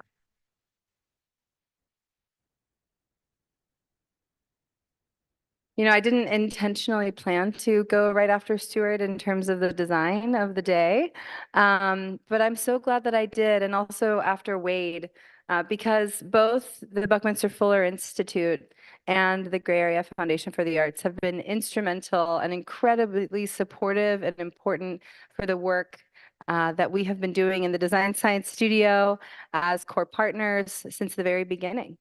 And so it's an honor to get to share the stage. And what I wanted to talk about today is a variety of things. I wanted to contextualize this a little bit here in the city of Regenera, and I wanted to share a little bit about the Design Science Studio. So we're going to start with Regenera. Now, here we are in Regenera Rising. And Regenera is a city that has docked. Now, this city, let's see if we can get the this city has come together through the minds and hearts of creators from all over the world. And these creators were magnetized to a place called the Design Science Studio.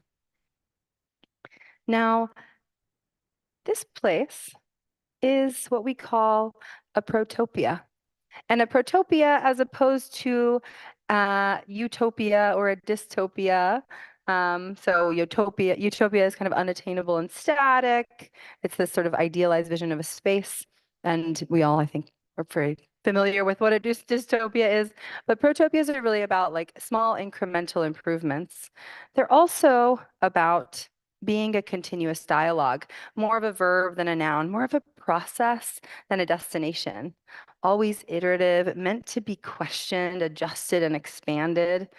And so inherently, they're focused on actually recentering marginalized perspectives, especially at the intersection of Indigenous and queer and disability justice. Some of these kinds of groundings into what Protopia are actually come from one of the Design Science Studio members, Monica Bleiskite, who actually spoke a few days ago in Regenerative Rising, Protopian Futures. And it's really about being anchored in principles of plurality, beyond binaries, about community, beyond borders, a celebration of presence, regenerative action, and the evolution of cultural values. And so this beautiful city of Regenera has been born in that spirit. Now, many weird and unusual things happened around that 2020, 2021 era. And the global pandemic was definitely not the most extraordinary. No. According to the historians of the Green Book, at the beginning of the 21st century, on the first day of the fourth moon, a city descended from the clouds. A floating city propelled by advanced natural technologies. It was a technological wonder. Let me see if I can. Lost my mouse. I can still tell you about the technological wonder, even though I'm lost in my screen. The entire city was powered by the sun and the wind, and the purest water ran through the streets and the canals, and the plants of all kinds of animals coexisted with humans, living in the city, packed in its lively streets. It was a city like no other. It was a wonderful balance between technology and nature, where curiosity was virtue and kindness the law. And this city appeared at a pivotal moment when humanity needed hope and a lot of knowledge to share, and potentially even the experience of living another way. And the city was called Regenera. So the city actually appeared and disappeared at will. What? Trippy. Found the mouse. And it had many doors on Earth through which you could enter. It would periodically dock in places. One time it even docked in the Gray Area Foundation, the Gray Area Grand Theater. They got a rebrand recently, so Gray Area Grand Theater, here we are. So this arrival changed everything. And in these moments when gloom and doom predictions seem more plausible than the opposite, the city brought joy and hope and new ways to understand our connection with the planet and how we relate with each other. It reminded us how to rethink our food systems, how to approach problems differently by looking to nature first. It brought new ideas and new governance systems and new ways to celebrate and align with the seasons, new approaches on how to reuse things that still had life. Who did the upcycling workshop earlier? Hello. There we go. Thank you, Miss Velvet Cream. Miss Velvet. So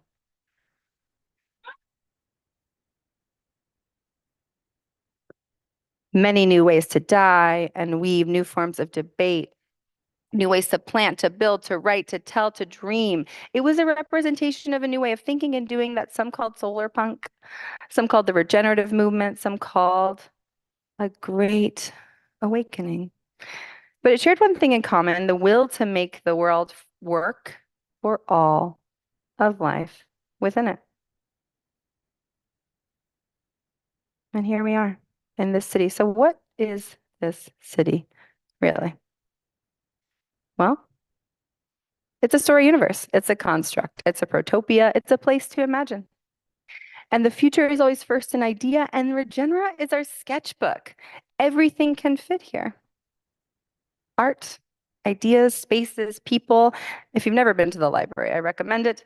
It's full of very valuable books that are free, of course, and not banned. Definitely not banned. The streets are filled with little taverns and gathering places, and incredible experiences are curated at every corner. But what's most valuable is its people, and it's those people and the care that they have for all of life. The love of the animism and the aliveness of all of life that's centered to the core and the care and the love. And so it's like a port and a place that's always welcome to newcomers, like all of us once were. And it's filled with these dreamers and land stewards and imagineers and anticipatory design scientists and artists and rebels and poets and polymaths. And it's a place to dream. And in this place, there's offline, there's online, there's spaces, there's artifacts. It's an infinite universe inviting all of us to imagine and to live inside of the potential of a world that can work for all. And we can dock our projects and our ideas and our spaces, because there's this thing called a dialectic shift, right? Have you ever watched a film where all of a sudden you were like, oh, I forgot that I was watching a movie? This place of suspended disbelief where we remember that there is something beyond the way things are. And so in this infinite universe on a tiny floating island, inspired by the Hellenistic Museum, where artists and philosophers and mathematicians and scholars gathered and shared knowledge, Regenera lives in many places. And we have, for the last few years, created primarily online. But occasionally we get to dock in real life. And these portals that open up, they invite us into these new rituals, these new ways of being and living, this part of our new myth SOS. And they're portals into this universe to find kindred spirits navigating a similar journey. And so this world building that we are playing inside of can be as extensive as we want. And for the many people that will engage with it, we can create archetypes. If you haven't been in the citizen onboarding and gotten your citizen badge, I highly recommend it, because think about, what is the archetype that you are calling into yourself? Are you the myth maker? Are you the ritualist, the permaculturist? What is your weaving that you're bringing forward in service to a world that works for all? And how might we create these narrative artifacts and spaces and places that invite others into the trueness of the stewardship that they each hold to support this thriving future? And this universe invites us to play. And so, there's a handful of citizens who have come through over the years, probably a few hundred who have officially gone through the citizen process.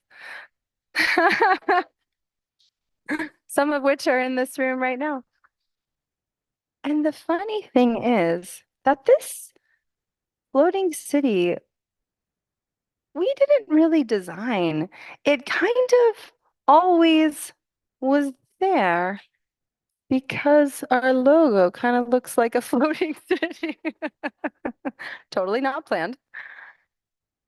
And so in this floating city, in this place to dream, this like levity of vision that we have lovingly co-stewarded, co-authored, and tended to as a community in the Design Science Studio. What is the Design Science Studio? Now I'm officially at time, so I'm going to do this. What do you say? Keep going. All right. Well, I'll try not to spend too much time, but I feel like it's important to share about what the Design Science Studio is, because not all of you know. Who doesn't know what the Design Science Studio is? Okay. That's not true. Okay, I saw 8 hands, and the rest of you, love you. Hi. So what is the Design Science Studio? So the Design Science Studio is an educational and cultural incubator for the art of the Regenaissance. Yeah. And it was created to empower global creators around the world to take the time to imagine a regenerative future that ignites and catalyzes inspiration and conversation and action to lead to a transition to a world that does work for all.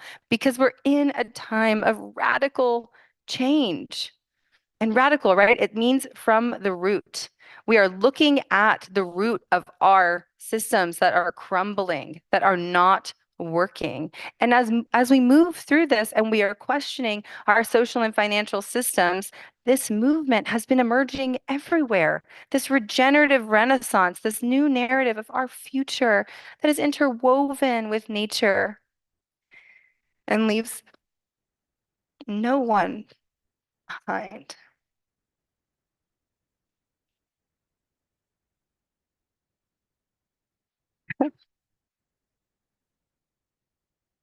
And so we aim at creating behavioral change. Nico over here says this beautiful thing. Behavior is a function of culture, and it's true. As we change our culture, our behaviors change. And the people who are currently our society, who are tending to these systems, can recognize the ways that they are broken and can say this doesn't have to be the way that they continue to be. And in spaces like this, in cultural containers like the gray area, and cultural containers like Regenera, we're invited to remember, to come back together in that knowing that we are the seeds of an evolutionary process, a revolution that can reimagine life and reimagine what that means now and into the future for our planet and for all of those to come and for right now. And so design science is actually rooted, as Stuart mentioned, in comprehensive anticipatory design science. And so Design Science Studio was very much born in this beautiful moment and a partnership between the Buckminster Fuller Institute and Hep Ritual, our creative studio, in this retooling of the design science decade. And in this, it's shortened, right? Design science is actually comprehensive anticipatory design science. Stuart talked about this already a little bit, but really it's about, we start with the whole, like how comprehensive can you be? What are the nested systems? Anticipatory, literally thinking ahead, like how far out can we look, even to the short term, the medium term, the long term, really trying to like step outside of our myopic lens, creating with intention and discovering through experience. And there's a whole other dimension as well, because in this space, as we were talking about a little bit, if you were here yesterday when Jenny and I were on stage, and I was sharing that I had this amazing opportunity when we had Carol Sanford come and share with us in the Design Science Studio, recognizing that we're working on systems of oppression, that design justice is actually really core to our work as well. And so these next few slides, Stephen Baum made. Yeah, Stephen.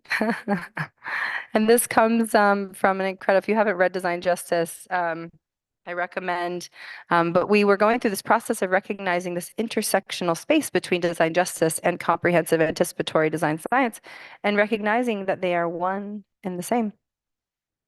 And at their core is love. And as Bucky once said, love is metaphysical gravity. So,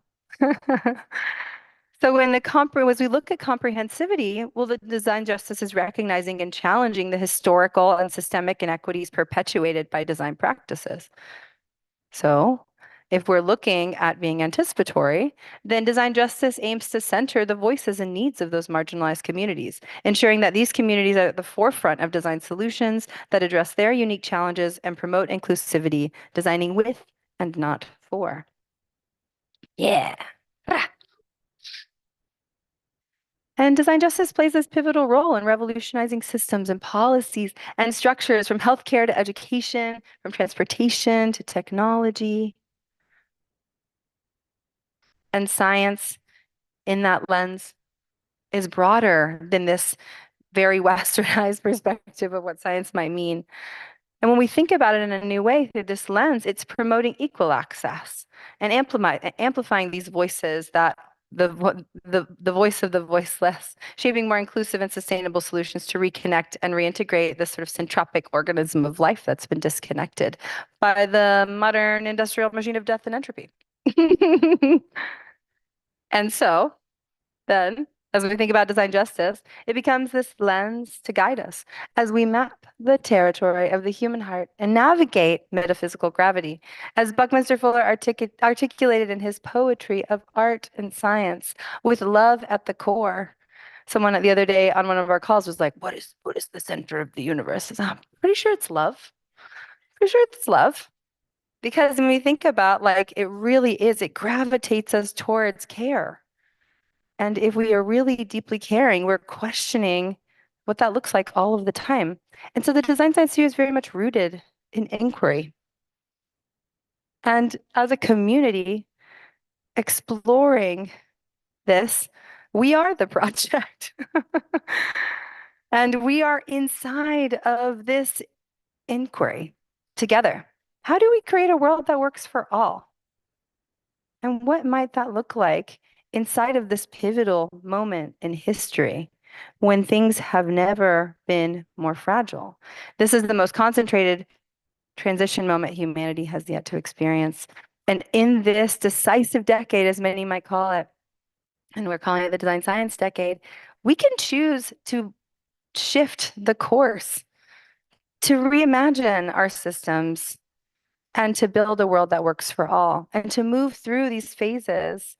You know, we're going to reconcile, we're going to make commitments, we're restoring, we're moving capital, we're reimagining what value really means. We're becoming more resilient, we're coming together so that we can move into the regeneration, so that we become more re-enchanted and we can live in the circularity. But how do we get there? We have to imagine. The future is first an idea. The future is first a feeling. If we do not envision it, we cannot move towards it. And so to transform our collective capacity and create a harmonic future, we must first envision it. And so that's why we are nested inside of this intersectional space of art and science and culture. And as we're moving from old systems to new systems, bridges are built into these uncertain futures, and we're moving from mechanistic to holistic, and creative language and design is sense making and truth bridging and coherence building.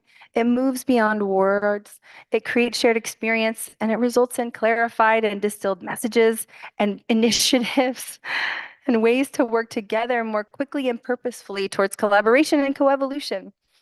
And so we believe that the power of art and design is a cross-cultural technology and language for systemic change. And through interdisciplinary art, we can transform our path forward, we can regenerate our culture, our planet, and our relationship with the living world.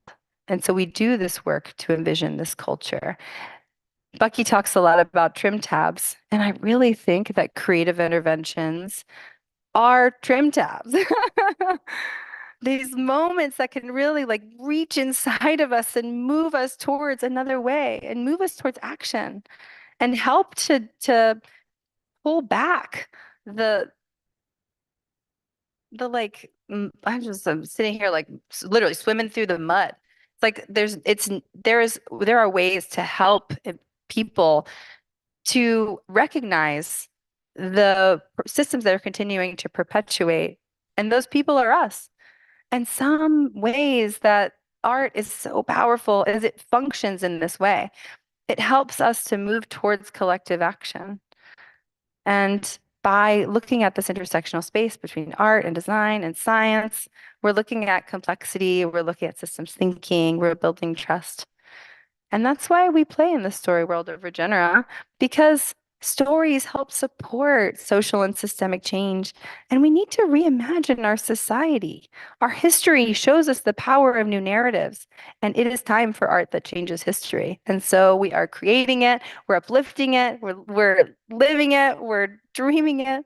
And how we do that is we have this cultural incubator, and together we are exploring and orienting around embodied education to build bridges for systemic understanding.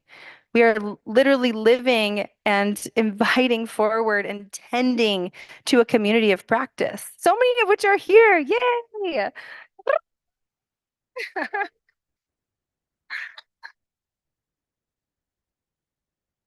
We have a global community. We've done three different years of Design Science Studio Incubator and a decade-long initiative.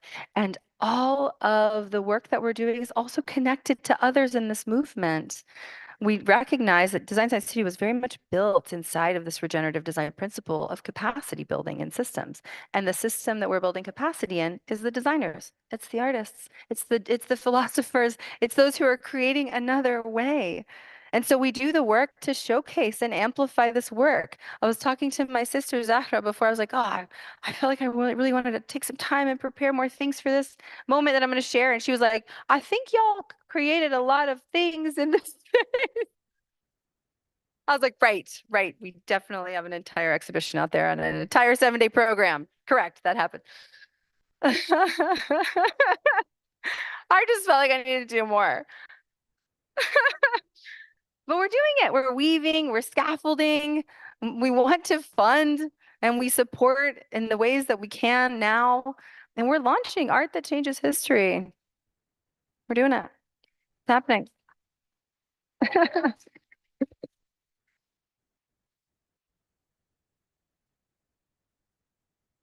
And the structure is really sweet. I'm happy to share about it with anyone who wants to learn. I mean, we've had an online incubator with these cohorts that last 6 to 7 months. Over 350 people have gone through it as of this year.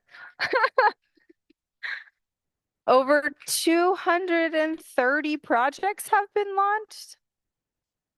Pretty amazing. And we're learning about things like whole systems design and decoloniality and speculative futures and immersive experience design.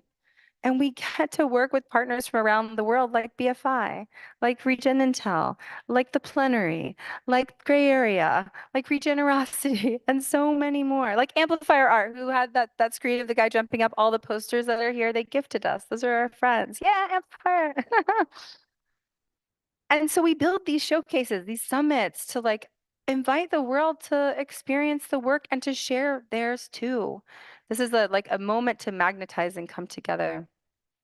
And so I will close just by saying that in our work of embodying these principles, and many different design principles, there's a few that I think are really special. As we build systems capacity for vitality and viability, that one hasn't really shown itself through the community. We build this community of practice to unlearn, to learn, to evolve, and to experience together. And in order to transition to this regenerative future, we need to build the capacity of all the parts of it. And that will help create conditions for change. And so as artists and designers have the unique capacity to spark the imagination and shape culture that moves people's hearts and minds towards new possibilities, every single one of those people is a node in their communities. And the Design Science Studio nurtures each and every one to help all of us to apply regenerative thinking principles to our work. And in that, we are moving from me to we. We're centering around the interdependence that's present in living systems as a principle, and also with our partners and the projects that are born. And that shows up through our collaborative sessions and our salons and our workshops and our conversations that direct people's creativity to work at different scales within systems to create the conditions to facilitate broader cultural change and transformation. And so I want to thank you for choosing to imagine a different future, a future that is diverse and resilient and equitable and collaborative and biomimetic and decolonized, because it's time for this regenaissance and we're tending to it because this is the decade. And if we don't do it now, we won't get to. And this is our last chance. And we are regenerating the planet and we're reimagining the future and we're doing it together by regeniusing humanity through a reorientation to nature's design. Yeah, it's good stuff. So thank you for architecting the future together. And thank you for coming to Regenerative Rising.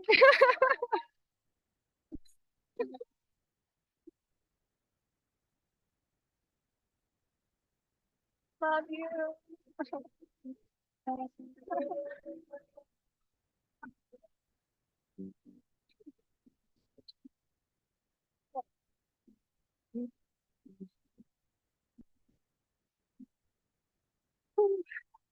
It takes so much courage to do this work and so much love and so much time. And it would not happen without every single one of you. So thank you for supporting each other, for uplifting each other, and for converging in this special moment to come together. I am so thankful you let me go 20 minutes over. I'm really sorry.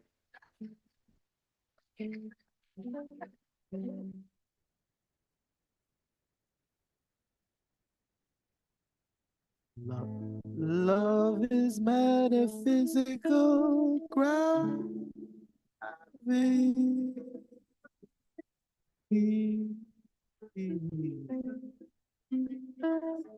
Beautiful. Can we get a little bit more love for Roxy?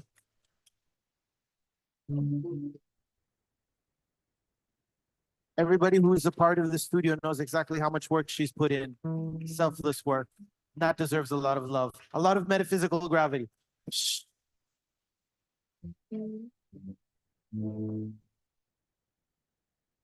Next up, we have Rin del Papa, and we also have Stephanie Atkinson Schwartz, which will be sharing a little bit about their projects.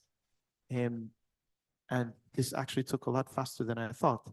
So because we're a bit behind schedule, I will just give you the stage immediately. Can we get them a big round of applause?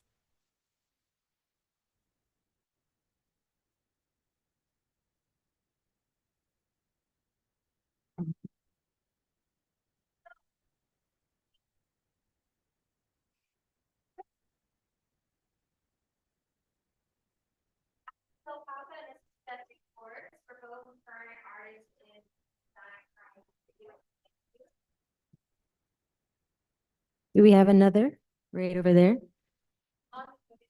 So today's talk is neural diversity and creativity.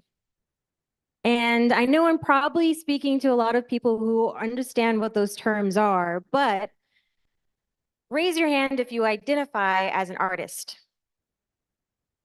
All right, that's pretty much all of us. Raise your hand if you are neurodivergent or neurospicy. Nice. Feel free to wave it around. And if you're not, raise both hands and just shake it. All right, cool. We've got a few. That's the element of curiosity that we want to spark today. So feel free to sit down. Thank you for that moment of movement. Does anyone happen to know where the neurodiversity term comes from? All right, cool. We're going to do a little history lesson. The term is actually from Judy Singer, a autistic sociologist. I don't know her political leanings. And she's also an autistic advocate. And so in 1993, that term emerged because disability was not inclusive of the benefit of neurodiversity. And it was also amplified by Jim Sinclair, who wrote in a speech called "Don't Mourn for Us." And I'd like to read just a quote from that to highlight the impact of what that term meant. Autism isn't an appendage. It's not a shell a person is trapped inside. There's no normal child behind the autism. Autism is a way of being. It's pervasive. It colors every experience, sensation, perception, thought, emotion, encounter in every aspect of existence. It is not possible to separate the autism from the person. And if it were possible, the person you'd have left would not be the same person you started with. And 31 years later, we now have neurospicy. We have terms that are more flexible and inviting and respectful for not just autism, but so many of the other elements. And neurodivergence, also coined by Judy Singer, is any structured, consistent brain differentiation. And it is an avenue for creativity and exploration, which is both what Stephanie and I will be sharing today in our personal projects from the Design Science Studio. Now, since majority of you rose your hand during the time, this statistic may not surprise you, but 15 to 20% of the world are neurodiverse. That's a number that, while marginalized, is also growing because we're speaking more about it. We're including other people that originally were not even in the research. Many women are still highly underdiagnosed, and it's because the conversations were not inclusive enough. I myself was a late diagnosis. I self-diagnosed in 2021 and then thankfully was able to get a formal diagnosis. And it was like discovering a missing puzzle piece to my life. I was able to reflect on experiences that were incredibly challenging and then also see the beauty of how my brain worked and how it enabled me to live a different life, a different perspective. Just like the quote earlier, it paints every sensation and experiences of your life. So I pause when neurodiversity is equated to simply disability, because it's a spectrum. All of us have challenges too. We cannot deny that because it is a marginalized community. But that spectrum is also growing to show the beauty. And there is research from Dr. Thomas Armstrong, who is a human development expert and psychologist, who shared that there's a growing number of scientists that suggest psychopathologies, aka neurodivergency, may have conferred specific evolutionary advantages in the past and present. That's evolutionary biology, people. We're talking about advances. We're talking about gifts. We're talking about talents. And yes, there are challenges to these, but it is something worth being celebrated. And to round this out, a prominent autistic individual and inventor who was nonverbal, grew up during the 1950s, Temple Grandin, hypothesized that some guy with high functioning Asperger's developed the first stone spear, because it definitely wasn't the person yakking around the campfire.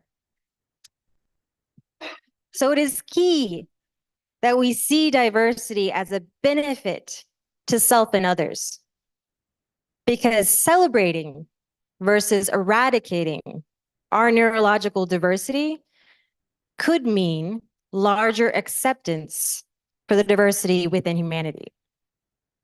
So I'm going to pass to Stephanie to share more insight on her own lived experiences as well.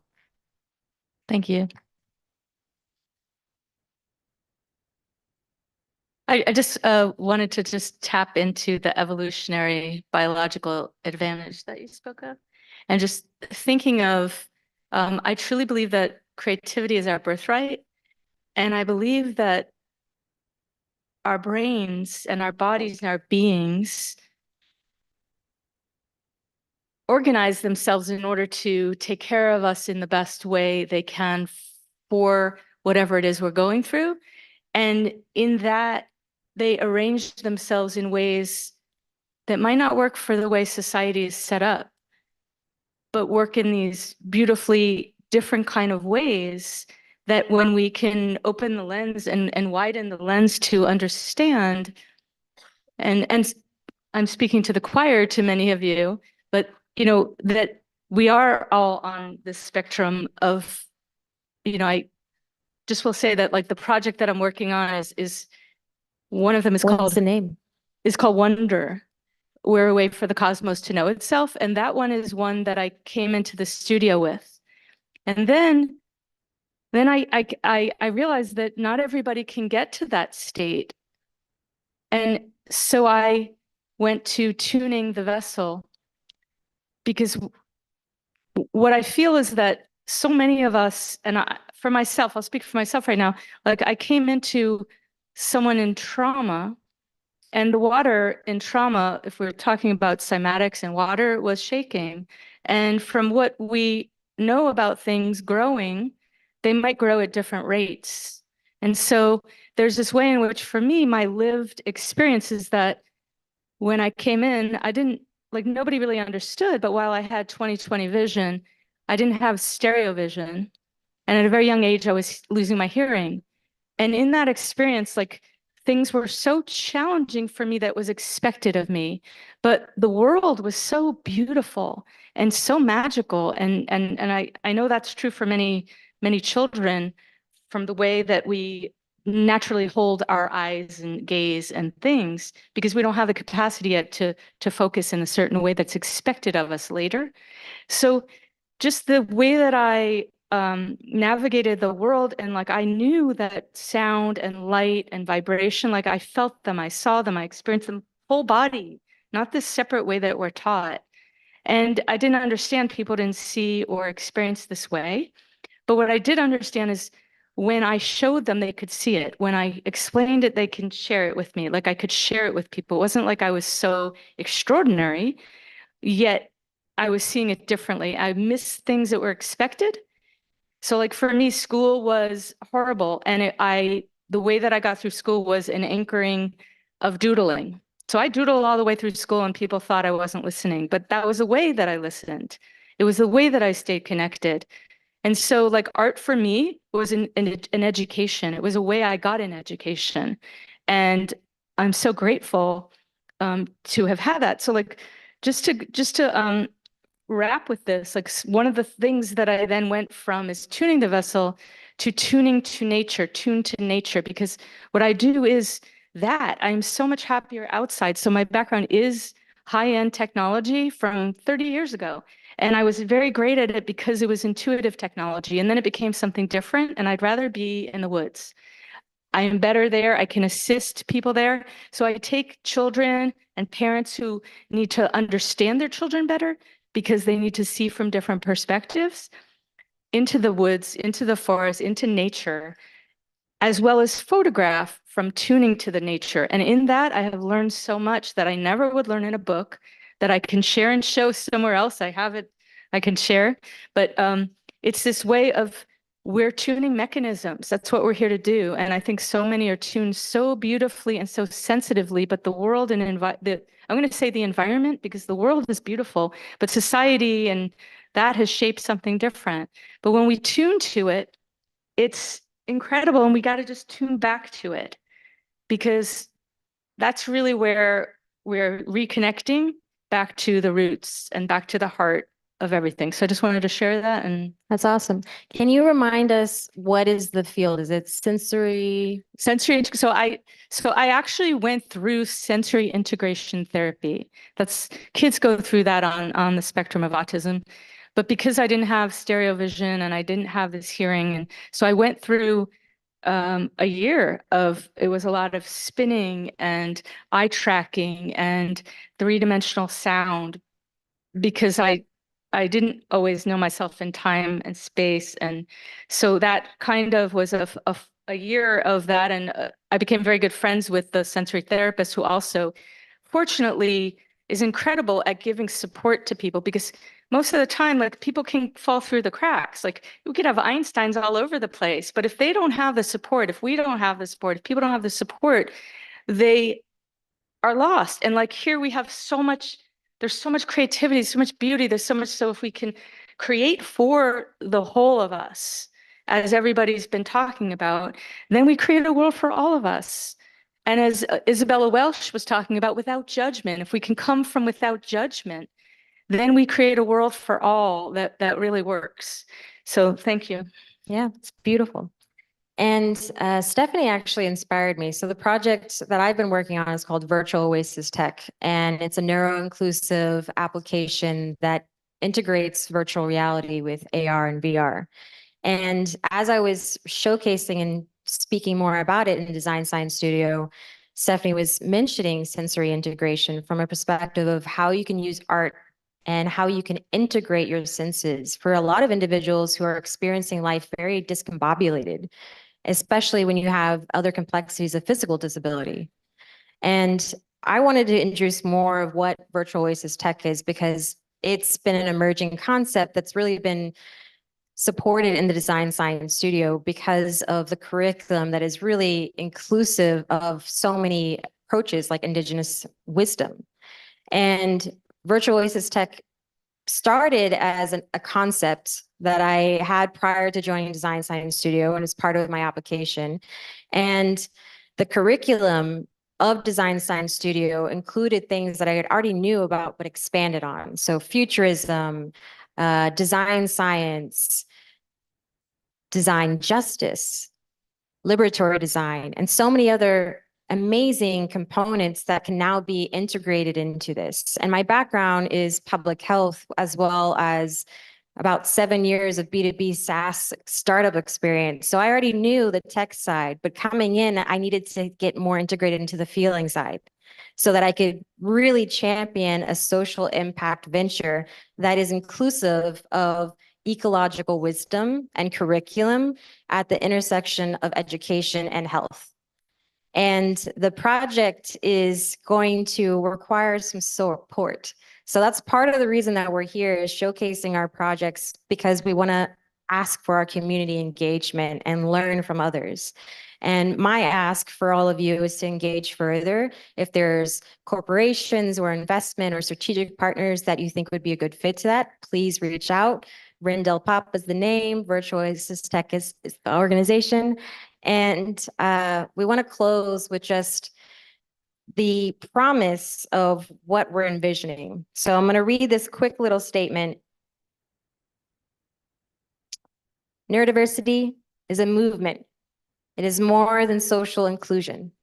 It is about broadening the definition of humanity to be inclusive, accepting, and celebratory of the diversity within our minds, bodies, and communities.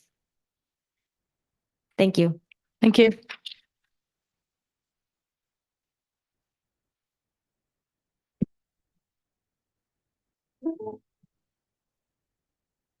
Can we get one more round of applause for Rin and Stephanie? You want to give me the microphone? I do. I have the microphone. Next up on stage, we have Stephanie Finn Sass. Is that correct? Fine, sassy. Sassy. Yeah. Sassy indeed. And we're going to be talking, she's going to be talking a little bit about storytelling, mythology, and the importance it has on us. She is the founder of Plenary. She is an experienced designer. She's a multidimensional artist as well. And as she prepares the computer, it would be good to give her a little bit of encouragement. Yes. So, Miss Sassy, we ready? I am ready, yes. Hey, y'all. This is a pretty amazing space to be in. There's a lot of very inspiring hearts and minds in this space. I'm very grateful to be to have a chance to hear from so many of you and to learn a little bit about how you see the world today and as it could be. So very much appreciate you all. So I like to start with a little introduction. These are some of the things that I love.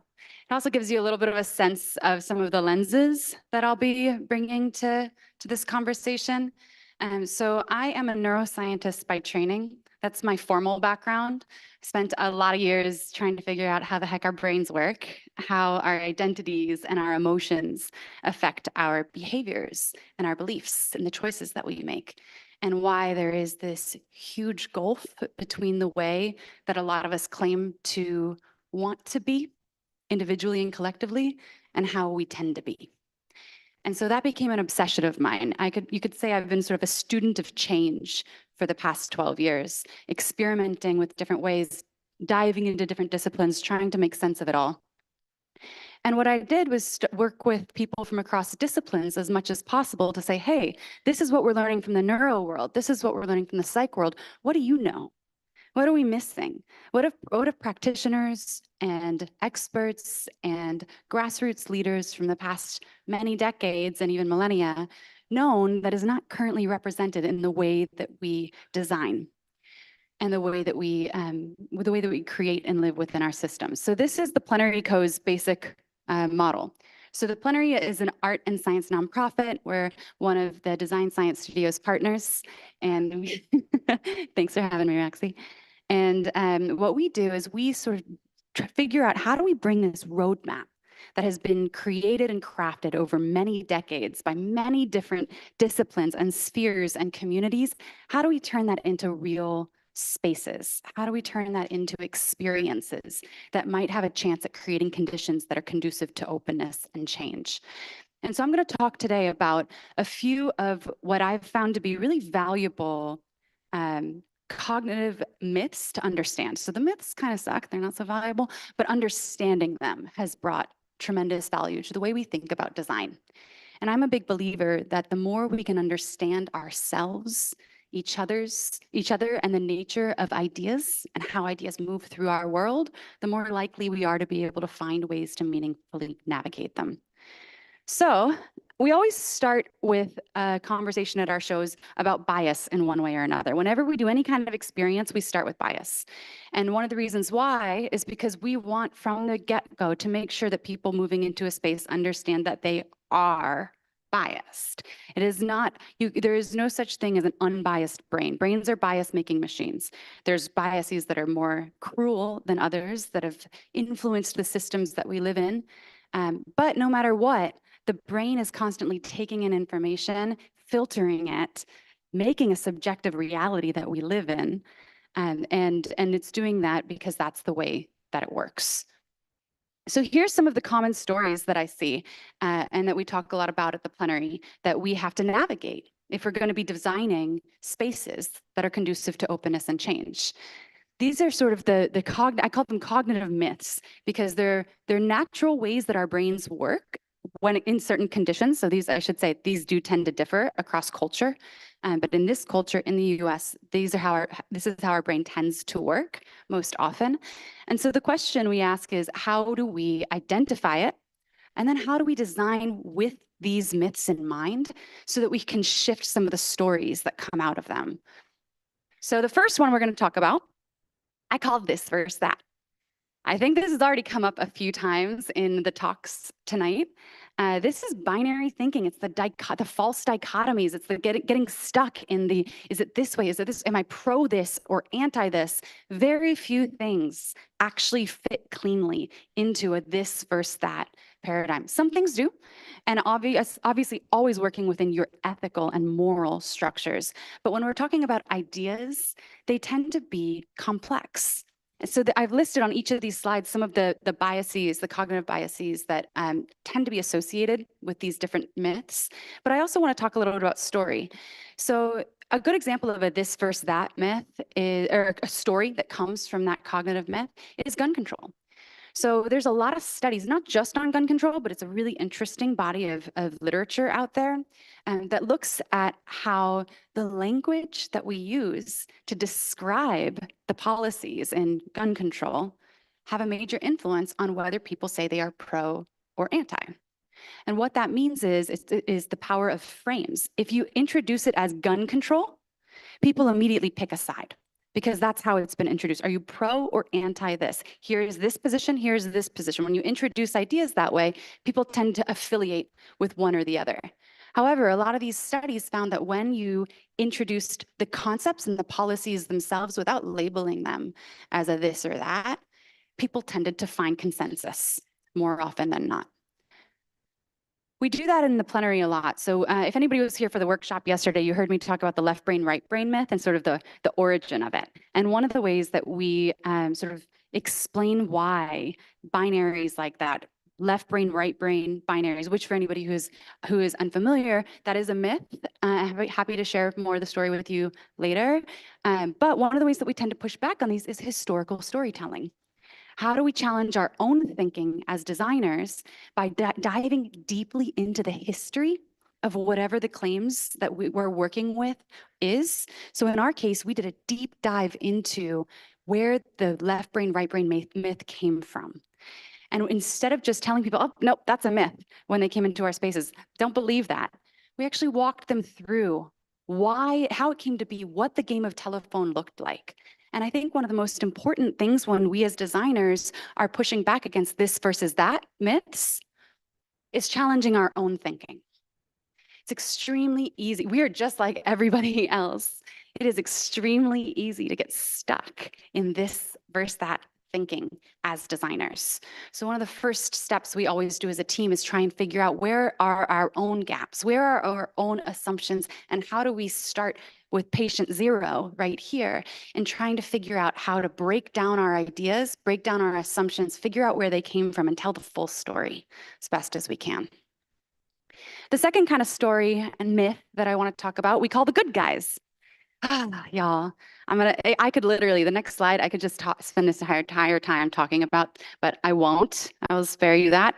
But the basic premise here is that we move through the world looking for affirmation that we are in fact good, that we are who we think we are. The problem is logic moves many different ways.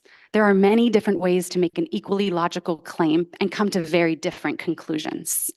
So if everybody's walking around the world believing that they're good and believing that they're logical and finding a logic that fits their own goodness, you can see how quickly it can become a mess. It also makes it very easy for us to miss systems, enable systems, perpetuate systems that are inherently unjust because we don't notice the ways in which we may have been participants in them. One example that I talk a lot about is white tigers. So raise your hand if you know that white tigers are not an actual species of animal. Most people don't know that. And the reason why is because there is a powerful storytelling machine out there that has presented white tigers as an endangered species of animal. Not only are they not an endangered species, they're not a species at all. In fact, white tigers are the result of an incredibly rare genetic mutation of Bengal tigers that occurs about 1 in 10,000 in the wild. In 1951, one of these white tigers was captured, and they were basically entered into a massive breeding program, bred with their own children, and then every white tiger that came of that being bred with each other in order to produce nearly every white tiger you've ever seen. So how does something like that happen? How do we all just sort of coexist with systems that are so horrific that whereby for every white tiger that you see alive, you can assume dozens of white tigers were either stillborn or suffering in serious physical or mental ways because of inbreeding. And yet we continue to glorify them. We continue to put them in our zoos, not as educational opportunities, but because we are fascinated by their aesthetics and their mythologies. And our brains are literally evolved to support inertia, support the ways that we are already living, the systems that we are already in order to push back against a system that we don't even realize is so unethical. We have to be constantly on guard. We have to be constantly looking for the counter stories. We have to be open to change and openness within ourselves. So when we're designing spaces intended to be supporting openness and change, the first thing that we try to do is change what it means to be the good guy. It doesn't mean that you are always right. It doesn't mean that you know everything about the systems. It doesn't mean that you're operating perfectly. It means that you're in constant state of interrogation. It means that you're in a constant state of willingness to change, willingness to learn, willingness to embrace and bring in.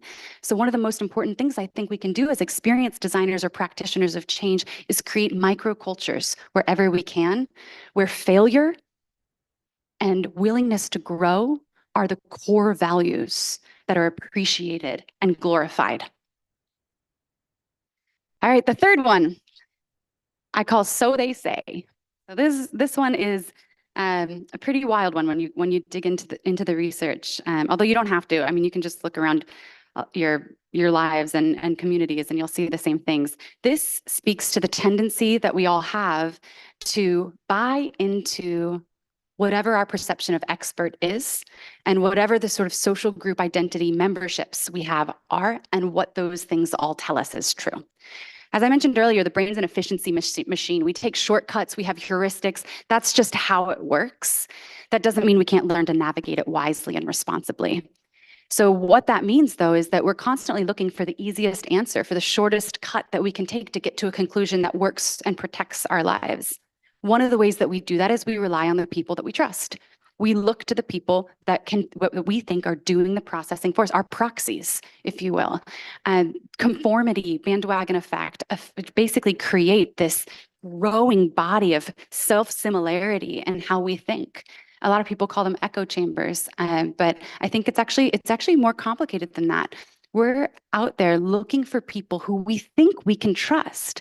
We're not trying to just surround ourselves by this self-similar thought. Oftentimes people are looking for insight in the people that they trust, in their proxies.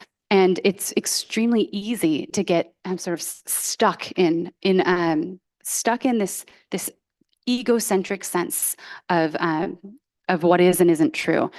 I use this example, the Protect Our Planet example, because of the history. Most of y'all know in the late 80s, early 90s, when a lot of climate research was starting to come out, it was a very bipartisan issue.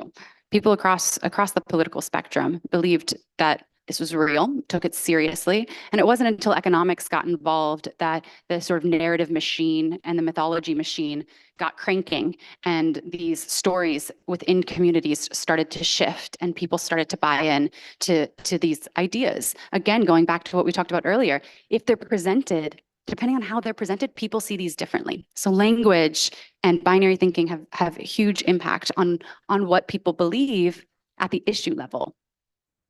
So there's a series of studies called source credibility that I think is really interesting in this space, where basically people were asked to look at information that they either agreed with or didn't agree with.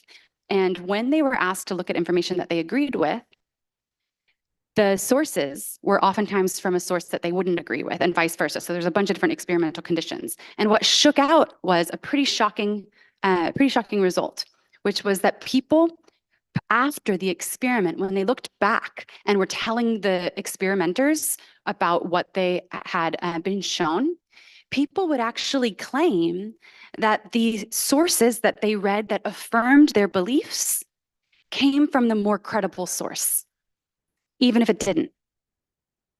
And they had no idea. That wasn't something that was being done consciously. That wasn't something that was being done maliciously. That was because of this deep drive to believe that the proxies that you have invested in, that you trust, are trustworthy. Because if they aren't, then you might not be the good guy. So they get entangled and they create these sub-realities. And our job as designers, in any spaces that you design within, whether it's a small community, whether it's a large community, whether it's around your artworks and creative works or visioning, part of our job is to figure out how to break through that. Because people aren't even conscious, ourselves included, people aren't even conscious that they're doing it. It's so automatic. So one of the things that we try to do is start with humor and play whenever possible to soften barriers, because there's a lot of ego in this work, in all of us, and anybody that's moving through these spaces. So we try to start with play, with comedy, with disequilibrium, with creating moments of surprise and delight where people can soften. And it's not necessarily about being called out or told that you're wrong. And we also try to find ways to work with the quote they. When I say so they say, who is the they in any given scenario? Most often it's not necessarily just a monolith of people who are all thinking exactly the same way. And if you can find people of and with the communities that you're working with, especially if there's differences in opinion, and find ways to sort of complexify your space, to bring in and braid together a wider net of perspective and insight, it's a lot more likely that the people moving through will find someone they trust. So the last one I call sticky stuff. So this is the stuff that we think is true just because we've heard it so many times. And there is a lot of it. There's a bias called the familiarity effect and the rhyme as reason effect. So familiarity effect finds that basically the more you hear something, the more you think it's true. The rhyme as reason effect finds that if you hear something and it rhymes, you're more likely to think that it's true. So we're constantly looking for what is sticky, what is easy to remember, and conflating that with what is true. One of the examples here is 5 senses. I don't think that it will come as a surprise to anybody in this particular container that we have a lot more than 5 senses. We have our sense of balance. We have our sense of pain. Yet this is sticky. This has been around for a very long time. It's still taught in schools. It hasn't risen to the level of importance to push back, although I would say it should. Because when you put something at the level of this is one of your core senses, the societal narrative that gets built around it gives it value to it in a different way. And I think it's important that we value our pain at that same level, for example. So how do we fight back? The example here. So the example here is one that's near and dear to me. I was a dinosaur kid, for sure. I was really into dinosaurs. And when I found out that most dinosaurs had feathers, I will admit, I didn't care for that. It didn't fit with my concept of what dinosaurs were supposed to look like and be like. And it was hard to let go. It was the dinosaurs of my youth were sticky stuff. So how do you push back? How do you fight sticky? You got to fight it with stickier. It takes bringing people together that are creative and thoughtful, that speak analogy, that speak imagination, that can create containers like this across communities and say, hey, what can you co-imagine with me? How can we put ourselves and each other into a space of co-builder, into an identity of interrogator and co-imaginer of what's possible, so that we can live in a state of flux, so that we can welcome and embrace flux both within us and around us. That welcoming of provisionality as a core tenet of how reality operates is a design problem. And that means that there's a design solution. Like Roxy was saying earlier, culture and behavior are so highly linked. This is a great example of that. There is nothing that says that we have to think that things stay the same. So as designers, I think it's a real opportunity for us to design with change in mind. So this is just a sort of one of the premises that the Plenary Co works with. We don't expect to be able to change brains anytime soon, unfortunately. They took a really long time to get the way that they are. So instead, we try to understand them. And not just from the lens of neuroscience, although that is one that we sort of hold near and dear, but also from the perspective of community insight, from the perspective of indigenous wisdoms and sciences, from the perspective of the arts and creative works. I think that there is knowledge and wisdom of how humanity operates, how the brain operates, that comes from many different lenses. And I think it's through that synthesis work that we can translate and apply it meaningfully. This is my wonderful team. Some of them, we work with a lot of creatives as well. And everything I do and say they have something to do with too. So they deserve the credit. And this is, speaking of welcoming people to co-imagine a space, this was one of our big art shows that we did last October where people decided to come in all different types of wardrobe, where there was a pop-up open mic spoken word in the space. I think the best we can do as designers is to keep in mind the way we work, challenge ourselves to be the models, and then create spaces and containers that are conducive to openness in others. So thank you.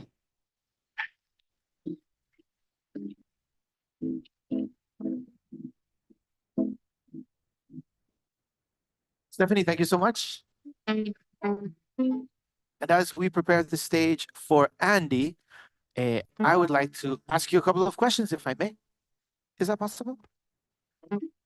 Because he's going to need to get up here and he's going to do all kinds of stuff. Can I bring you down there with this microphone right there? And I can grab this for you. The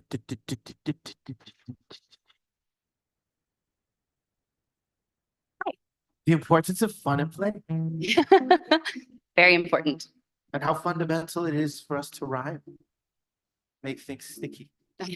Gotta make it stickier than the sticky stuff. Stickier than the sticky stuff. Yeah. But you know, the question that I have has to do a little bit with how we are challenged when it comes to medium. Media? Medium. Medium, where we're meeting. You know, it used to be that someone would crack a joke at a fireplace, or voice an opinion, or tell a story, or share their religious mythology. And as that moves to online, how does that change us? How does that change our program? Are we even adept at dealing with this new technological landscape when it comes to creating new mythologies? No, it's a great question. So I'm not an expert in online media and the impacts on connection and the brain. I will say from my peers in that space, one of the things that I've heard recently was that no change happens beneath the fold in the comments section. I think that's a fair assumption that we don't, you can almost think of, in the way that I think of our media system, is it was designed almost exactly inverted from how the research and our lived experiences say it should be. It is a constant consumption of other people's ideas. It's a constant centering of talking heads, and it's set up antagonistically. It's set up for us to find either communities that reaffirm what we already believe, or comment sections where we're fighting with somebody with no context whatsoever. It's not a space to invite exploration. That doesn't mean I don't think it can be. I think the creatives in this room, I think the creators in this room are highly capable of envisioning what the next generation of digital media could look and feel like. But for now, I'm a big believer in the IRL connections.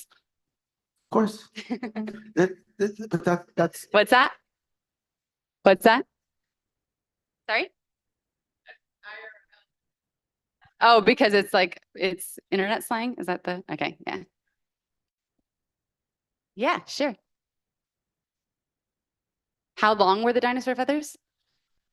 Oh, I don't know. I don't know, but I do know that they weren't like the feathers that we think of today. So Scott, make something up. Let's spread some disinformation. It's okay not to know. Some disinformation. Why not? As long as it's okay not to know. It's almost like kosher gossip. It's good. So Scott Edwards is actually one of the researchers who studied the dinosaurs. He is an ornithologist, and he was one of the main researchers that found out that they did in fact have feathers. Most of them, not just a few of them, most of them had feathers. And when I asked him a question along similar lines, he said that there really isn't a word for what they were.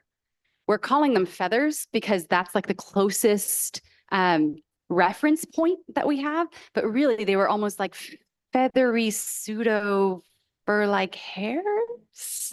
So I don't know if that answers your questions or just confuses you more, but that's what I got. Billy has a question. Hey. Um,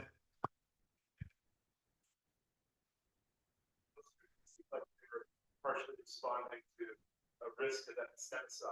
Mm. Technologies that we need, but it also seems like you're pointing to the opposite of that. Generate the technologies or have enough democracy behind. Point to that a little bit. Wow, that's a cool question. These barriers to understanding Oof. sort of vertical perspective. Yeah, that's a super cool question. Thank you. Yeah, Ari and I were just talking about the epistemological questions and identities yesterday too. So I've been thinking about that a little bit. I want to think more about that. I will say what first comes to mind, which is probably an incomplete thought, is that I would love to see, just as we're talking about regeneration across the board, I would love to see a pause and a proper study of the world as it is now and as it's becoming, and thinking about how knowledge truly moves through both the internal worlds, the in-between worlds, and then the world around us, so that we can conjure up a more informed modern epistemological principle system. So I think right now, even what we talk about in there, it is somewhat of a sort of merging of what we've known so far, and it's sort of an application of like, okay, how has it made sense to make sense of the world up till now? And how can we apply that to systems as they are? But I think there's a more interesting possibility in what you're saying, which is how could the world be and what would make sense epistemologically for people to believe and understand about that world, and how can we prepare for that? Because if we just prepare for the way the world is, then we're not necessarily laying down the groundwork for the way that it could be as optimally as we could. So that's a great question. I'm going to think a lot about that question. Thank you. Stephanie, thank you so much.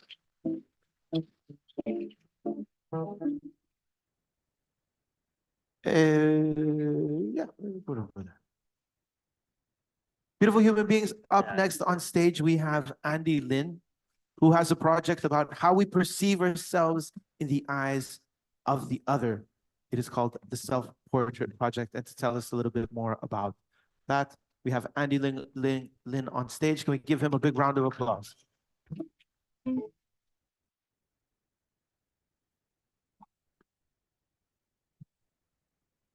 Hello, hello. It's good to be here with y'all. I'm going to talk about the Self-Portrait Project a little bit.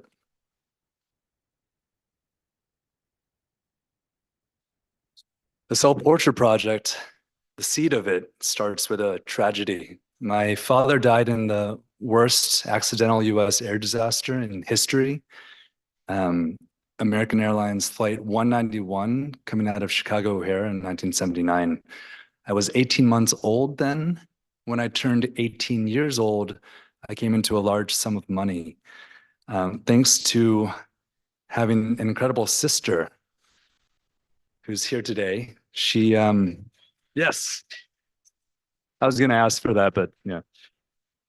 She challenged me to do something with the money that in a way that served others, not just myself. So it started me on a process which led me to incredible progressive philanthropic groups like Resource Generation and Grantmakers Without Borders, which led me to an incredible activist and author named Beverly Bell, who became my mentor and with whom I co-founded a nonprofit called Other Worlds.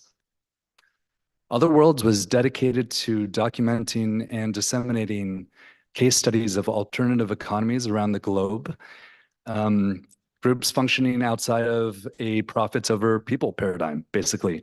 And it was founded in the spirit of Arundhati Roy's quotes and the mantra/motto of the World Social Forum, another world is possible. So I traveled the world for over the span of a few years, documenting inspiring groups such as the Landless Workers Movement of Brazil, worker-owned factories in Argentina, a traditional gifting economy in Mali, and the Zapatistas in Chiapas. A common thread that I found throughout these groups was this idea espoused by International Rural Peasant and Farmer Coalition, La Via Campesina, nothing about us without us. I found this notion embedded in the worker-controlled Crystalux glass factory, for example, where the business is structured horizontally instead of hierarchically, with workers taking turns being on a committee, which determine operational procedures and wages, et cetera. And I saw this idea reflected in the way that the Zapatistas structured their government as caracoles, or snail shell, with power rooted as locally as possible and spiraling outward only when needed. In a word, representation. Inspired by these groups and this paradigm of self-determination, I created the Self-Portrait Project in 2009. So the Self-Portrait Project uses a two-way mirror, camera, and remote control. Using the mirror and the remote, the participant snaps their own photo. It shows themselves the way they want to be seen. In the simple act of letting the model simultaneously be the photographer, the dynamic of the photo changes, as does the energy, and therefore the final image. As the photographer and model, you're wholly responsible for the images you create of yourself. I originally created it as a participatory art concept, but it's grown organically over the years into different forms. As an archival project, we've enabled tens of thousands of people around the world in 12 countries to take over 1,200,000 portraits. This is 15 years. As a social change endeavor, our system provides folks who've been marginalized or victimized an opportunity to tell their own stories on their own terms, rather than having someone take their photo. We went to Haiti after the earthquake in 2010, set up in some of the tent encampments where hundreds of thousands of internally displaced Haitians were living in tents, and collaborated with Haitian-led community groups and Amnesty International to get their stories out, and did a university tour. Likewise, we went to 7 different cities in Palestine in 2015. Well, because seeing Palestinians through their own eyes was and is important now more than ever.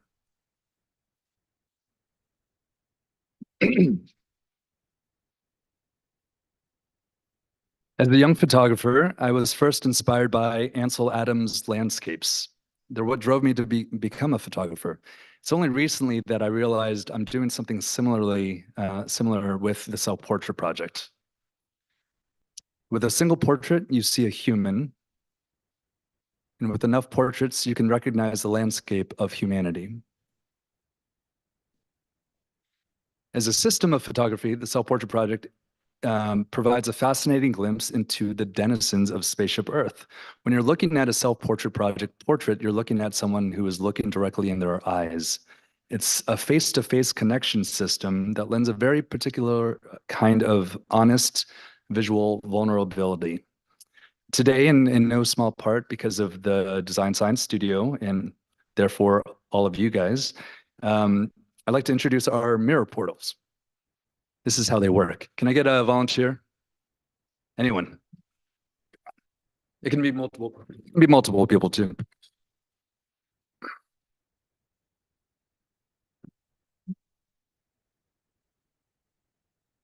Okay. Anyone have a phone? Okay, so go ahead and scan. Don't fall off the back, by the way. Scan this QR code. Yeah, go for it. Scan that guy.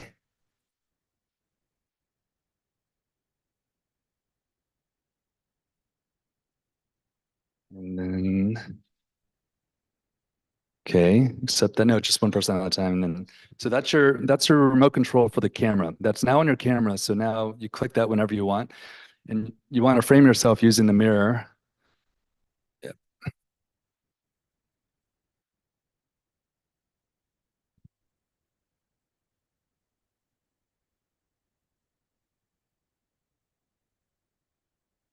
Okay, so then for the purposes of this, we'll just hit finish. And then when you're ready, open this guy. And you want to opt into making it public. That's cute. And then hit add. And then in just a moment, if I'm not embarrassed, this will work. Boom. All right. So that's just for here, but we're also, so I've ported, we have mirrors all over the world. We've got one in Taipei. We've got partners, I've got a partner in Paris. Thank you, everyone. We've got a partner in Atlanta. We've got a mirror in Fort Worth. We have 2 in LA and a bunch in New York. And I'm going to be adding a lot more mirrors as time goes on.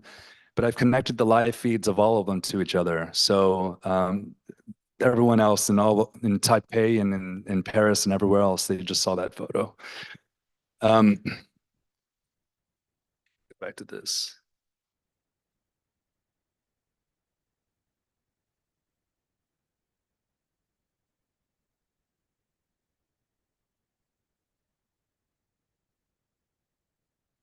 What just happened? 1 second. Andy, we were about to give you the Technological Proficiency Award. Everything had gone so well, so amazing. Everyone says, well, now this. The committee's going to have to reevaluate. All right. For most of its life, the Self-Portrait Project has been a way to model representation. Each click of the camera, an act of empowerment captured in a moment of light. We're now moving into a phase focusing on facilitating connection. When I was in Mali with Bev Bell and Mariette, for those of you who know her, documenting the gift economy, I was inspired by the concept of Maya. Maya is loosely translated as being human. A common Malian expression explains Maya. Life is a cord. We make the cord between ourselves, and you have to hold on to it. One should not drop the cord. Similarly to how Jurgis, in his beautiful opening act segment, talks about how he believes that Regenera is not a place to reach outside of ourselves, but a thing to access and acknowledge within ourselves. This Mirror Portals initiative seeks to bring to light the cords which bind us together, which have always been there. Making these invisible cords visible is important to do because to deny them is to deny our basic humanity, which can lead to us denying the basic humanity of others. And we are currently seeing the effects of that in full force in real time in front of our eyes. With an eye towards the future, I want to beam into the now. I'm going to continue to add and iterate on these installations around the world with the intention of weaving together a sort of empathetic mesh network, connective tissue supporting the hearts of those who use it. I envision the world as one giant buckyball, with each mirror as a facet in that ball, transferring color, light, healing, and energy around the earth. An interplanetary disco ball. It's pretty much. It took me the length of this incubator to understand that I've been an ontological designer this entire time, working towards building regenerative protopian futures. I just didn't have words for it. The hope is that these mirror portals and the Self-Portrait Project at large will facilitate a better understanding of ourselves in relation to others, and ourselves in relation to our living planet. The hope is that the Self-Portrait Project might better allow us to see ourselves reflected in others. Thank you. Andy, thank you very much. So beautiful, spectacular. Please be more generous with your applause.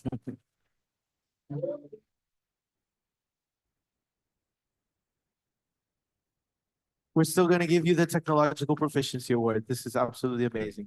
Up next on stage, we have Harlan Emil Gruber. of USB-C. If you've been around him, you know that he's into creating portals and very much navigating the symbiosis or the meeting point between what is liquid geometry, that is music and sound, and physical geometry in the portals or the spaces or makeshift architecture that he creates. What are you going to be sharing with us, Harlan?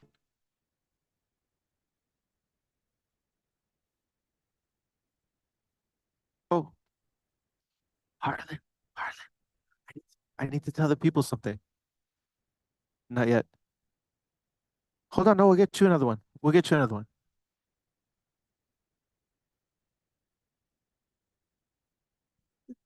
No, but that's okay. That's okay. Take your time. Hold on. Da-da-da-da-da-da.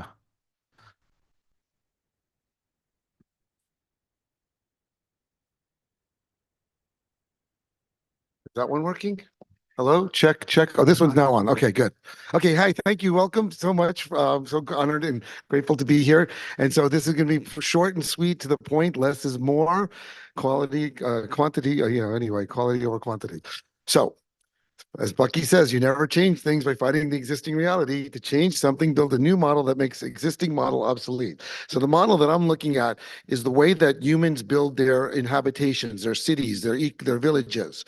So I got inspired on this life path very early on when I walked into a gallery in New York City and I saw this drawing by Paolo Solari, this Italian architect that was living in Arizona, and he had just written a book in 1969 called Arcology, City in the Image of Man. And this was about 1981 when I just moved to New York City. I was about 22 years old. I see these scroll drawings of these incredible three-dimensional arcologies, architecture and ecology, in a giant three-dimensional megastructure city, where he proposed that instead of our cities that are in suburbia, that is this two-dimensional sprawl, that we'd build these cities that are like living organisms in a compact three-dimension. He had the term complexity miniaturization. And we see complexity miniaturization in our life, such as our cell phones, are extremely complex and miniaturized. But we don't see this applied yet to the way that we live in our built environment. So I picked up a copy of that book. Here's the cover of it. It shows a cross-section through this megastructure city. He never really developed them fully. They were always just generalized concepts. And throughout the entire book, which, like I said, this book is from 1969, he has flow diagrams that have little descriptions underneath of it that aren't in this. That's the top half of this drawing. The bottom half is page after page of these megastructure cities that, if you see at the very far side, there's a little drawing of an Empire State Building to give scale of about 1,000 feet. So these are several thousand feet high and maybe a mile or two across. And so this really set me on my path, and I actually enrolled in Parsons School of Design to study environmental design, to learn more about these ideas. Well, they don't teach this in design school. You learn about Mies van der Rohe and Frank Lloyd Wright. So I had to do an independent study. And so these are the key people that I discovered in my independent study. Bruno Taut, a German expressionist, wrote a book, Alpine Architecture, in 1919, right after World War I. And this is just one of the plates out of it, of this crystalline city on a mountaintop. And he wrote in these very spiritual terms that humans were like spiritual organs of the earth, to build not just for humans, but for all life on the earth. And, this perfect, beautiful, harmonious way of just, light and love and peace and harmony, that we all build these cities together with our own hands. We're going to jump forward to also in the mid-60s, contemporary to Paolo Solari, is the architect Glenn Small, who came up with this concept. And I have a really good video on my YouTube channel where I interview him, because he lives in Joshua Tree near me. And we got to go through all of these drawings in detail and have him explain them. So this is called the biomorphic biosphere. It's a three-dimensional megastructure, different than the arcologies that Paolo, but the same concept. It's a living organism. The city can grow over time, taller, bigger, expand. If people leave, it can contract, but it's all very organic. You can see in this photo, like these people are in this like living pod with the plants growing out of it. So then we're going to jump to another from the same period. There seems to be a huge profusion in these late 60s, 1969, Anne Griswold Ting, the urban spiral hierarchy. And this was very influential in what I'm going to be proposing, of these spiraling ramps that are going up three-dimensionally with all of the houses built on it. And then Wolf Hilbert's, he talked about actually building these cities in the oceans that the coral will accrete. So you just build these structures that allow coral to then build the structures on it. And you see it's this big spiraling multi multi-level megastructure coming out of the ocean. And then the last architect that I'm going to mention in this very brief presentation that is very inspiring to me is Vincent Calabet. He's a Belgian architect practicing in France. He's not very well known in the US, but in the rest of the world, he's built buildings in Taipei. He's done projects in all parts of the world besides the US. So if you look up his website, it's a really, really well done website. He's doing this work right now. Vincent Calabet. This was a concept to build these, after we destroyed all the bridges in Mosul, Iraq, to build new bridges with these flying aerial drones that 3D print the structures. But as you see, even though the basic structure is like a cube arch thing, the whole thing becomes an amorphous, very natural organic landscape with all of the trees growing on it and the water flowing through it. And then even inside of it, even though it's like a built environment, there's lots of open light and open space. And it's like on one hand it's practical, and on the other hand it's amazingly beautiful. So I synthesize all of these into this concept that I was been thinking about since the 80s, the 12 Spiral City. And basically I came across a book by John Michel, who wrote Dimensions of Paradise, where he goes into detail explaining this diagram here that's called the Heavenly City, or the New Jerusalem. And as you see, like in the very top, it's these 12 circles arranged in groups of 4 groups of 3 around a central circle. And so it's a 2-dimensional diagram. So what I did is I extrapolated this into a 3-dimensional spiraling ramps. Each of those circles are 2,060 feet across, a little less than half a mile, makes the whole city about 2 miles across, big open central communal space. And here's the model. This is only 6 levels high. I built this model to give a talk at the 2008 EcoCity Summit here in San Francisco. That was put on by Richard Register, Urban Ecology, and the EcoCity people. And so this is just showing the ramp in a paper model. You see the cross section is showing that on each of the ramps, it's mostly open space for trees, and the houses are all human scale, very much like San Francisco Victorian style 2, 3, maybe 4-story houses. So what would happen is each of these spirals would grow ramp by ramp. You don't build it all at once. And each of the 12 different areas would attract different types of people, different neighborhoods, so that, the people like to live with the same type of people. Like in New York City, there was the East Village, there's the West Village, there's the Upper East Side. Here you have like the Castro, and you have the Haight, and you have, all these different neighborhoods that have different cultural attractions. So each of these would be like that. Here's a view. And now these were generated 3D models that are very crude. It's an aerial view, a ground view, and this interior view. So this is very much accurate to the proportional scale, but not at all what it would really look like. Like I see this whole city as a living organism growing over time. So I'm now working on taking these very crude rectilinear models and integrating them with AI generated visions of what I really see, which is everything would be growing naturally. We would even, like one of the people in my book talks about the Fab Tree Hab, that's Mitchell Joachim.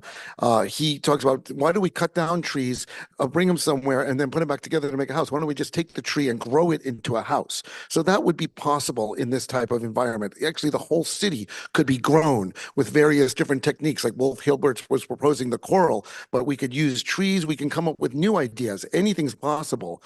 And here's a final AI image of another just view of what I envision this looking like, completely 100% organic, integrated, ecological, not some hard mega structure made of concrete and steel, but very, very organic and growing over time. And then people say, well, where are you going to get the money to build it? And I'm like, you see that tree over there? Where did it get the money to pay for the sun to shine on it, and pay the air for the rain, and pay the ground for the minerals? Like trees don't do that. Birds don't do that. Anything in the universe, like Buckminster Fuller said, we don't really need to worry about money. If we're doing what is intended by nature, and that's how the whole universe works, the sun doesn't send us a power bill each month, and if we don't pay it, it shuts off, right? So we don't have to worry about the money to build this. We just have to do it. And so I've got my book back there, and if you'd like a copy, a signed number, so there's only 1,111, because that's the 1111 Diamond Portal from Burning Man. So I have 1111 copies, and it's also available free on my website. So I just would love for you to be able to just check the book out. You can read it, download it anywhere in the world, and it's also a YouTube channel with lots of interviews with a lot of people in the books and all kinds of cool things like that. So I'd love for you to check the channel out, share it with other people, subscribe to it. So thank you very much. I know I went a little over my 5 minutes, but it's under 10 minutes. Thank you.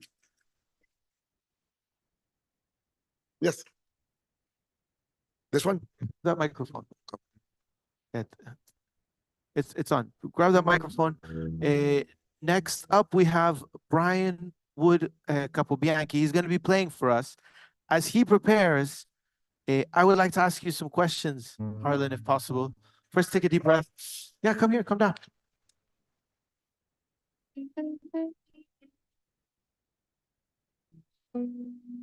We get a big round of applause for Harlan. Come here, come.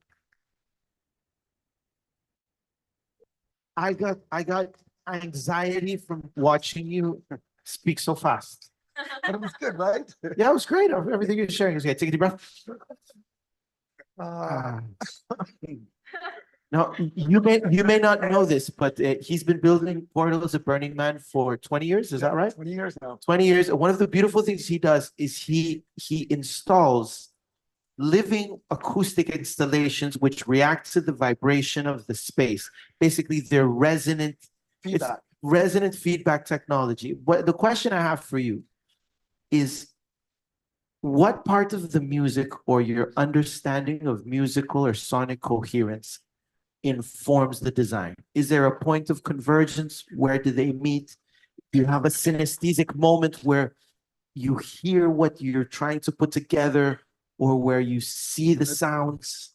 Hello. Yeah. So anyway, yeah. So I poetically named this subsonic feedback device that has been in all of the portal installations that makes a big cat purring sound. They even say that cat purring is a healing vibration. So when you go into these portals, they're like purring. It's going like brum, brum, brum, brum, brum, brum, brum. And it's very finicky. It is, like you said, a living thing, and it kind of has a mind of its own. To get it, and people say, what is the frequency I tune it to? I've never measured the frequency because it's subsonic, and you'd need some kind of scientific instrument to pick it up, because a microphone doesn't pick it up.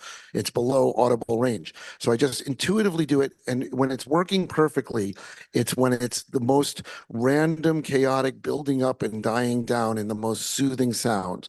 And when it's not working good, it's like just annoying and buzzing. And it's got a mind of its own. It does its own thing. It responds to different people coming and going. It's a living thing that's in it, but it does work really good a lot of the time. And even to the point of it being so profound, like it blows my mind. It's like, wow, how is it even doing that? It's just making these weird, like, brum, brum, brum, brum, brum, brum. It's like almost like talking. So yeah.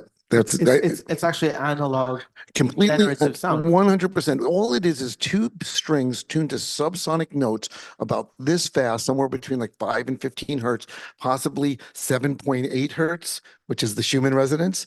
I don't know. It's in that range. It's in the range of human brain waves. And the thing is, the amplifier does not produce those sounds, and you can't hear those sounds. What you're hearing are the harmonics of it.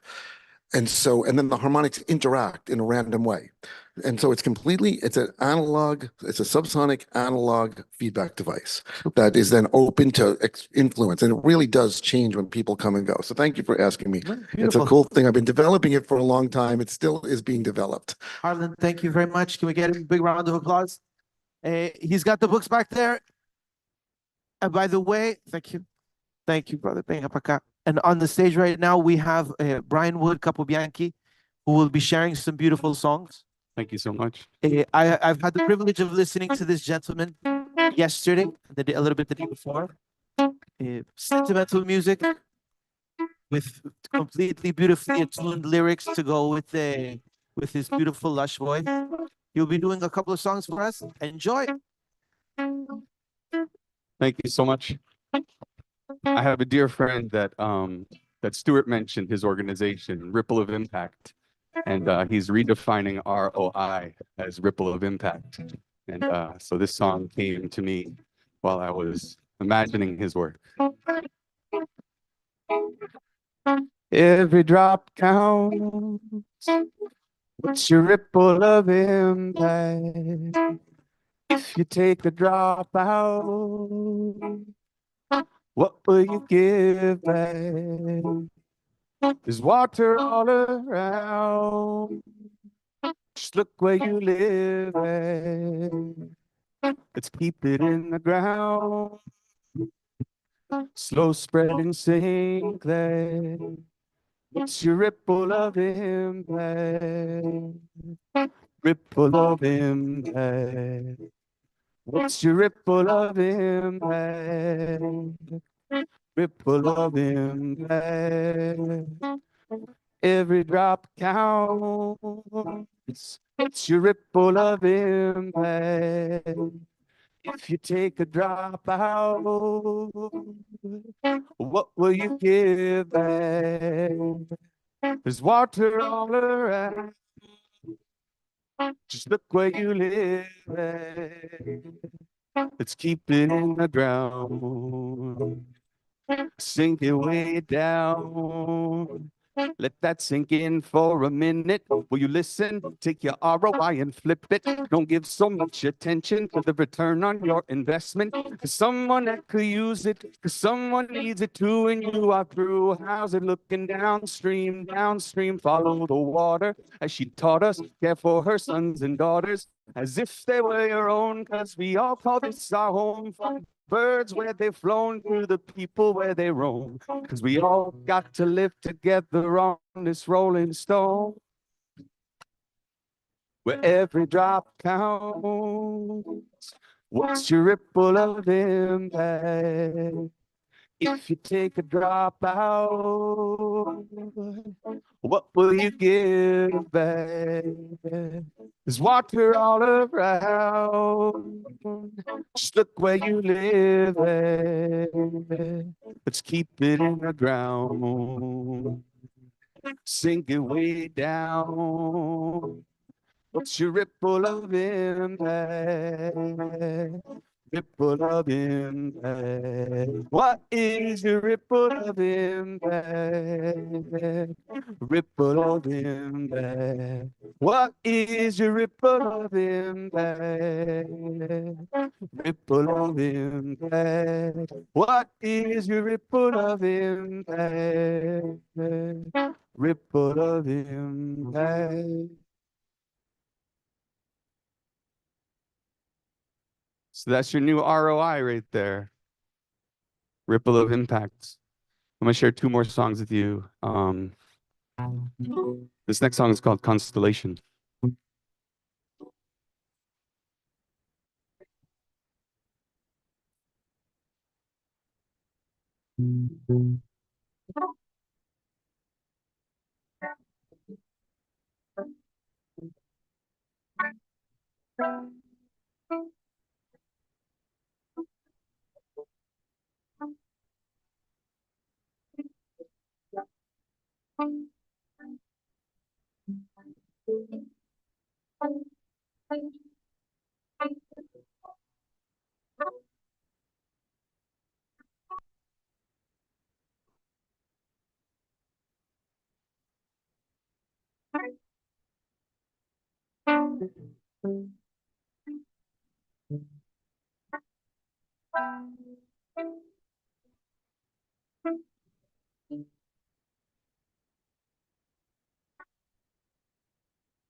I see how you've broken yourself free.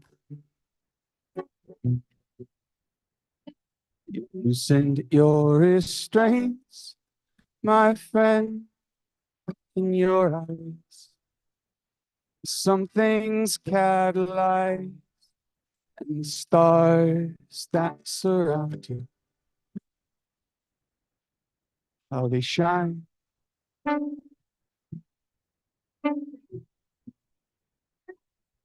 I see how you've broken yourself free. You've loosened your restraints, my friend, in your eyes. Some things catalyze, stars that surround you are a constellation running free. The sum of all eternity, you'll find the great evolving, ever-changing light and lightning guide that's leading to the other side, a sign that no one ever could deny, lest we all be too wise to see our way through another life behind, between the markings of the night, when all we need is somebody to light the darker side. Like a constellation running free, the sum of all eternity in your eyes.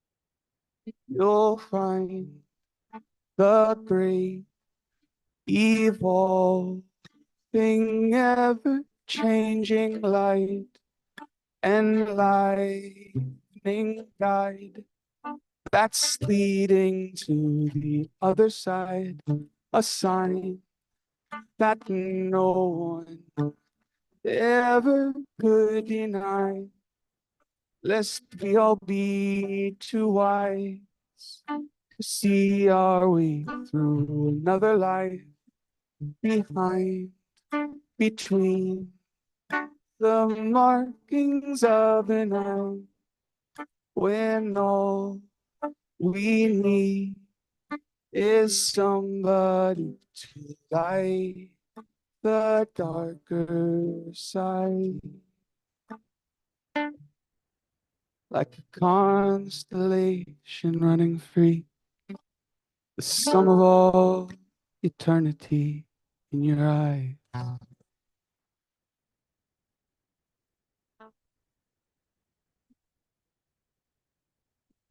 Thank you so much. This next song's called That Beautiful World. And I stayed on some land where a group of monks for many years were spending multiple years, like 7 years in silence. And the land was so powerful in Southern Oregon. And I think I credit the passing through of the song through me to that land, and all of the many and powerful prayers that were prayed on that land.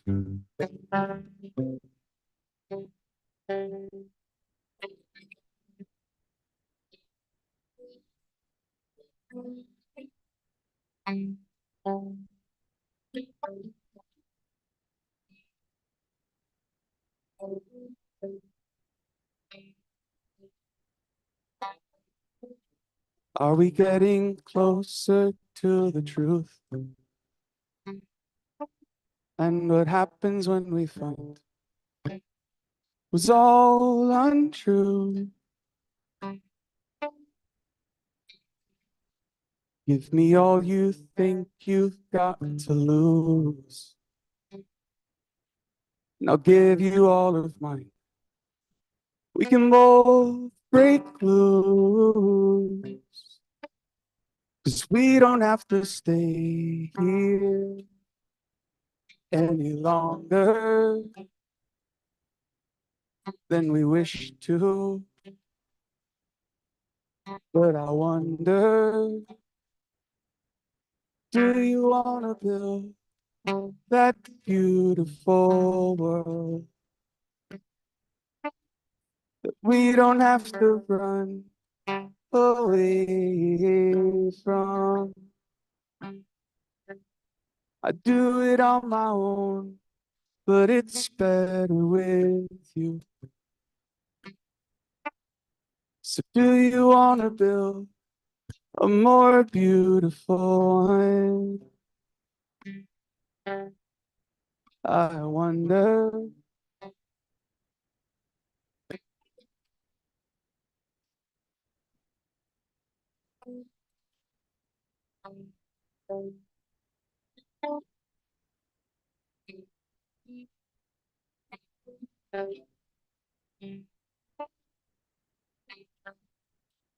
Is such a thing of beauty new?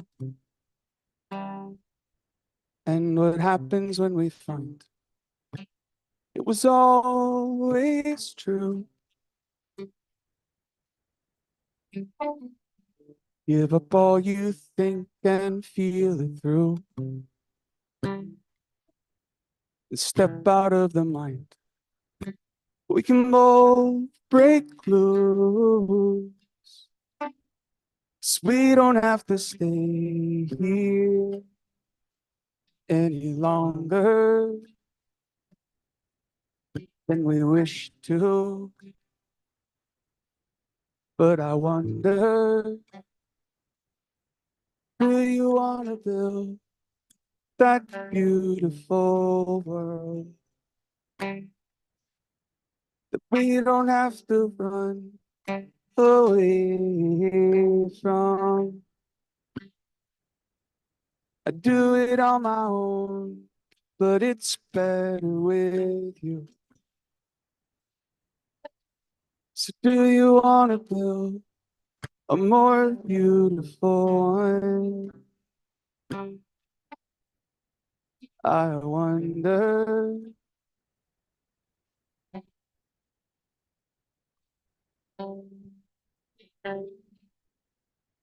Imagine no possessions.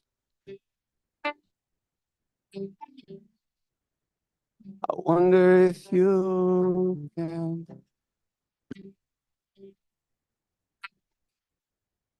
No need for greed or hunger. Oh, what a beautiful land. Imagine all the people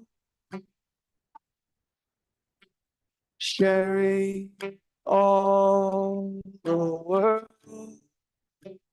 You may say I'm a dreamer, but I'm not the only one. I hope someday you'll join us and the world will live as one. Do you want to build that beautiful world? We don't have to run away from. We could do it on our own, but it's better with you. So do you want to build a more beautiful one? I wonder.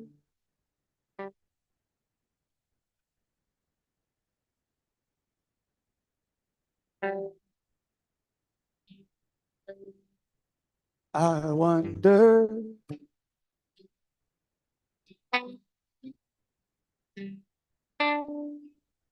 I wonder.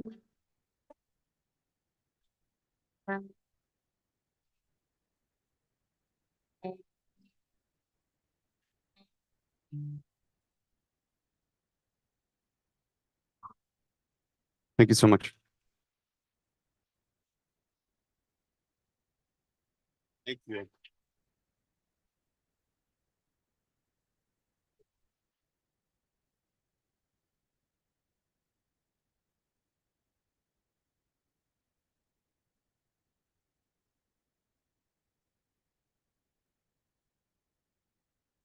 Was that beautiful? What? What's the sound we make when we hear something beautiful? You clap? If someone says, whisper something beautiful in your ear, you clap?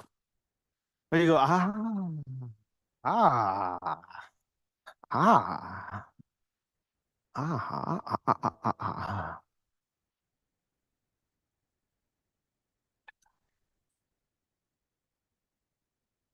Doop doop doop doop doop doop doop doop doop doop doop doop doop. Do do do do do.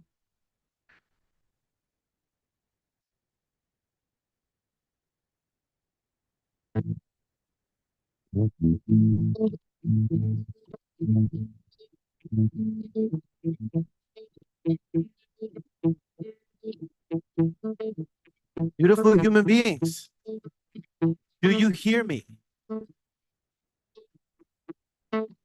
You don't hear me.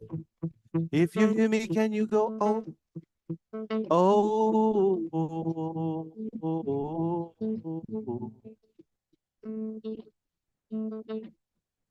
I have the honor and privilege of communing with you through the sacred act of musical play. So, our time is limited. My question for each and every one of you is, what are we going to make of it? If we were to open a space of musical co-creation here, what would we do with it? We speak of transformation, we speak of change, we speak of systems that need to be transformed. But what happens if we get the opportunity? Are we only going to speak, or are we going to embrace? Are we going to turn it to a sonic fractal of change? If you're in the mood for music, I would invite you to be deliberate. If you wish to be excited by sound, I would invite you to move. I'd invite you to move. If you feel the rhythm, allow it to traverse your beings. Allow yourself to flow. If you hear the song vibrating in your ears, allow yourself to sing.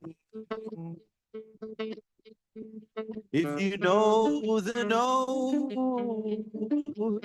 can you give it an O?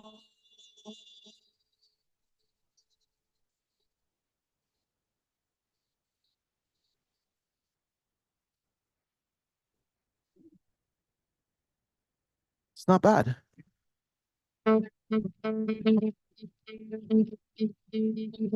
I would invite you all to come a little bit closer. I would invite us to move these things out of the way. The geometry of a community is a circle. I would, yeah, let's move them out of the way. Let's move them out of the way. If you wish to sit. You wish to sit? Well, then let's begin by sitting right here, unless you want to dance. I will invite you all to come closer, just a little bit closer. Sarah, I think we need to get that table out of the way. Yeah, let's bring cushions, whatever you want of the stage space. We have roughly 40 minutes. The quicker we get to it, the more juiciness we're gonna get.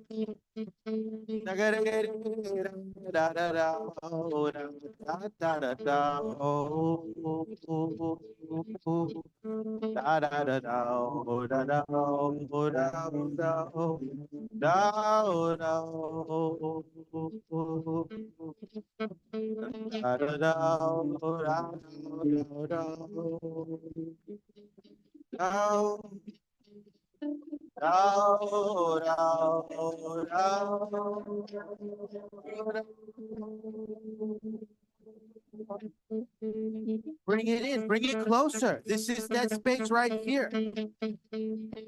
We shall be engaging in the sacred witchcraft of music as was done a long time before.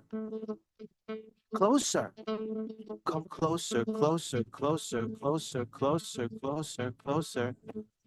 We came not only to share our ideas, we came to be here with one another, to experience exceptional togetherness, to get a sense of home. Now, the way this works is we put ourselves in a heightened state of flow. And I'm going to guide that process. And then once it is ripe, it will guide itself. There will be microphones here shortly, but if we're doing this properly, we don't need to rely on those microphones. We don't need to rely on the technology. You will find that all we need is right here amongst you and me, amongst you and me, amongst you and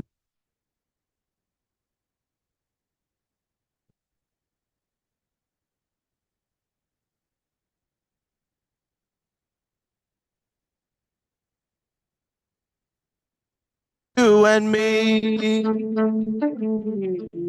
amongst you and me,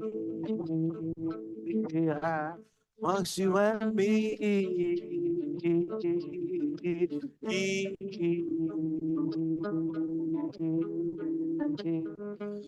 Clearly, the regenerative hippies of the Design Science Studio missed a couple of days of kindergarten.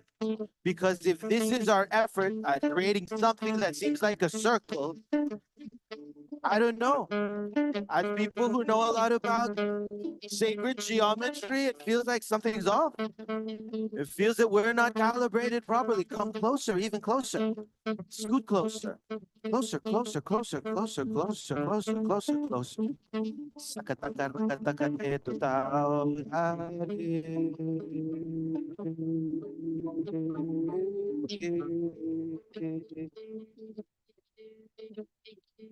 We will be playing with three things today. We will be playing with rhythm. We shall be playing with harmony. We shall be playing with the alchemical element of emotion in flow. Let's begin with the rhythm. Something beautiful happens when people enter a state of collective entrainment. Our heartbeats sync up. For them to sync up, it helps to feel the bass, but it also helps to breathe. So we're going to do something first. We're going to take a deep breath in. Deep breath.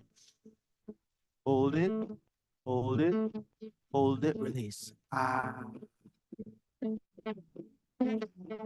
Breathe in. Hold it, hold it, hold it, release. Ah. One more time. Breathe in. Hold it, hold it, hold it, release. Ah. And you can add a little bit of emotion. Breathe in. Hold it, release. Ah.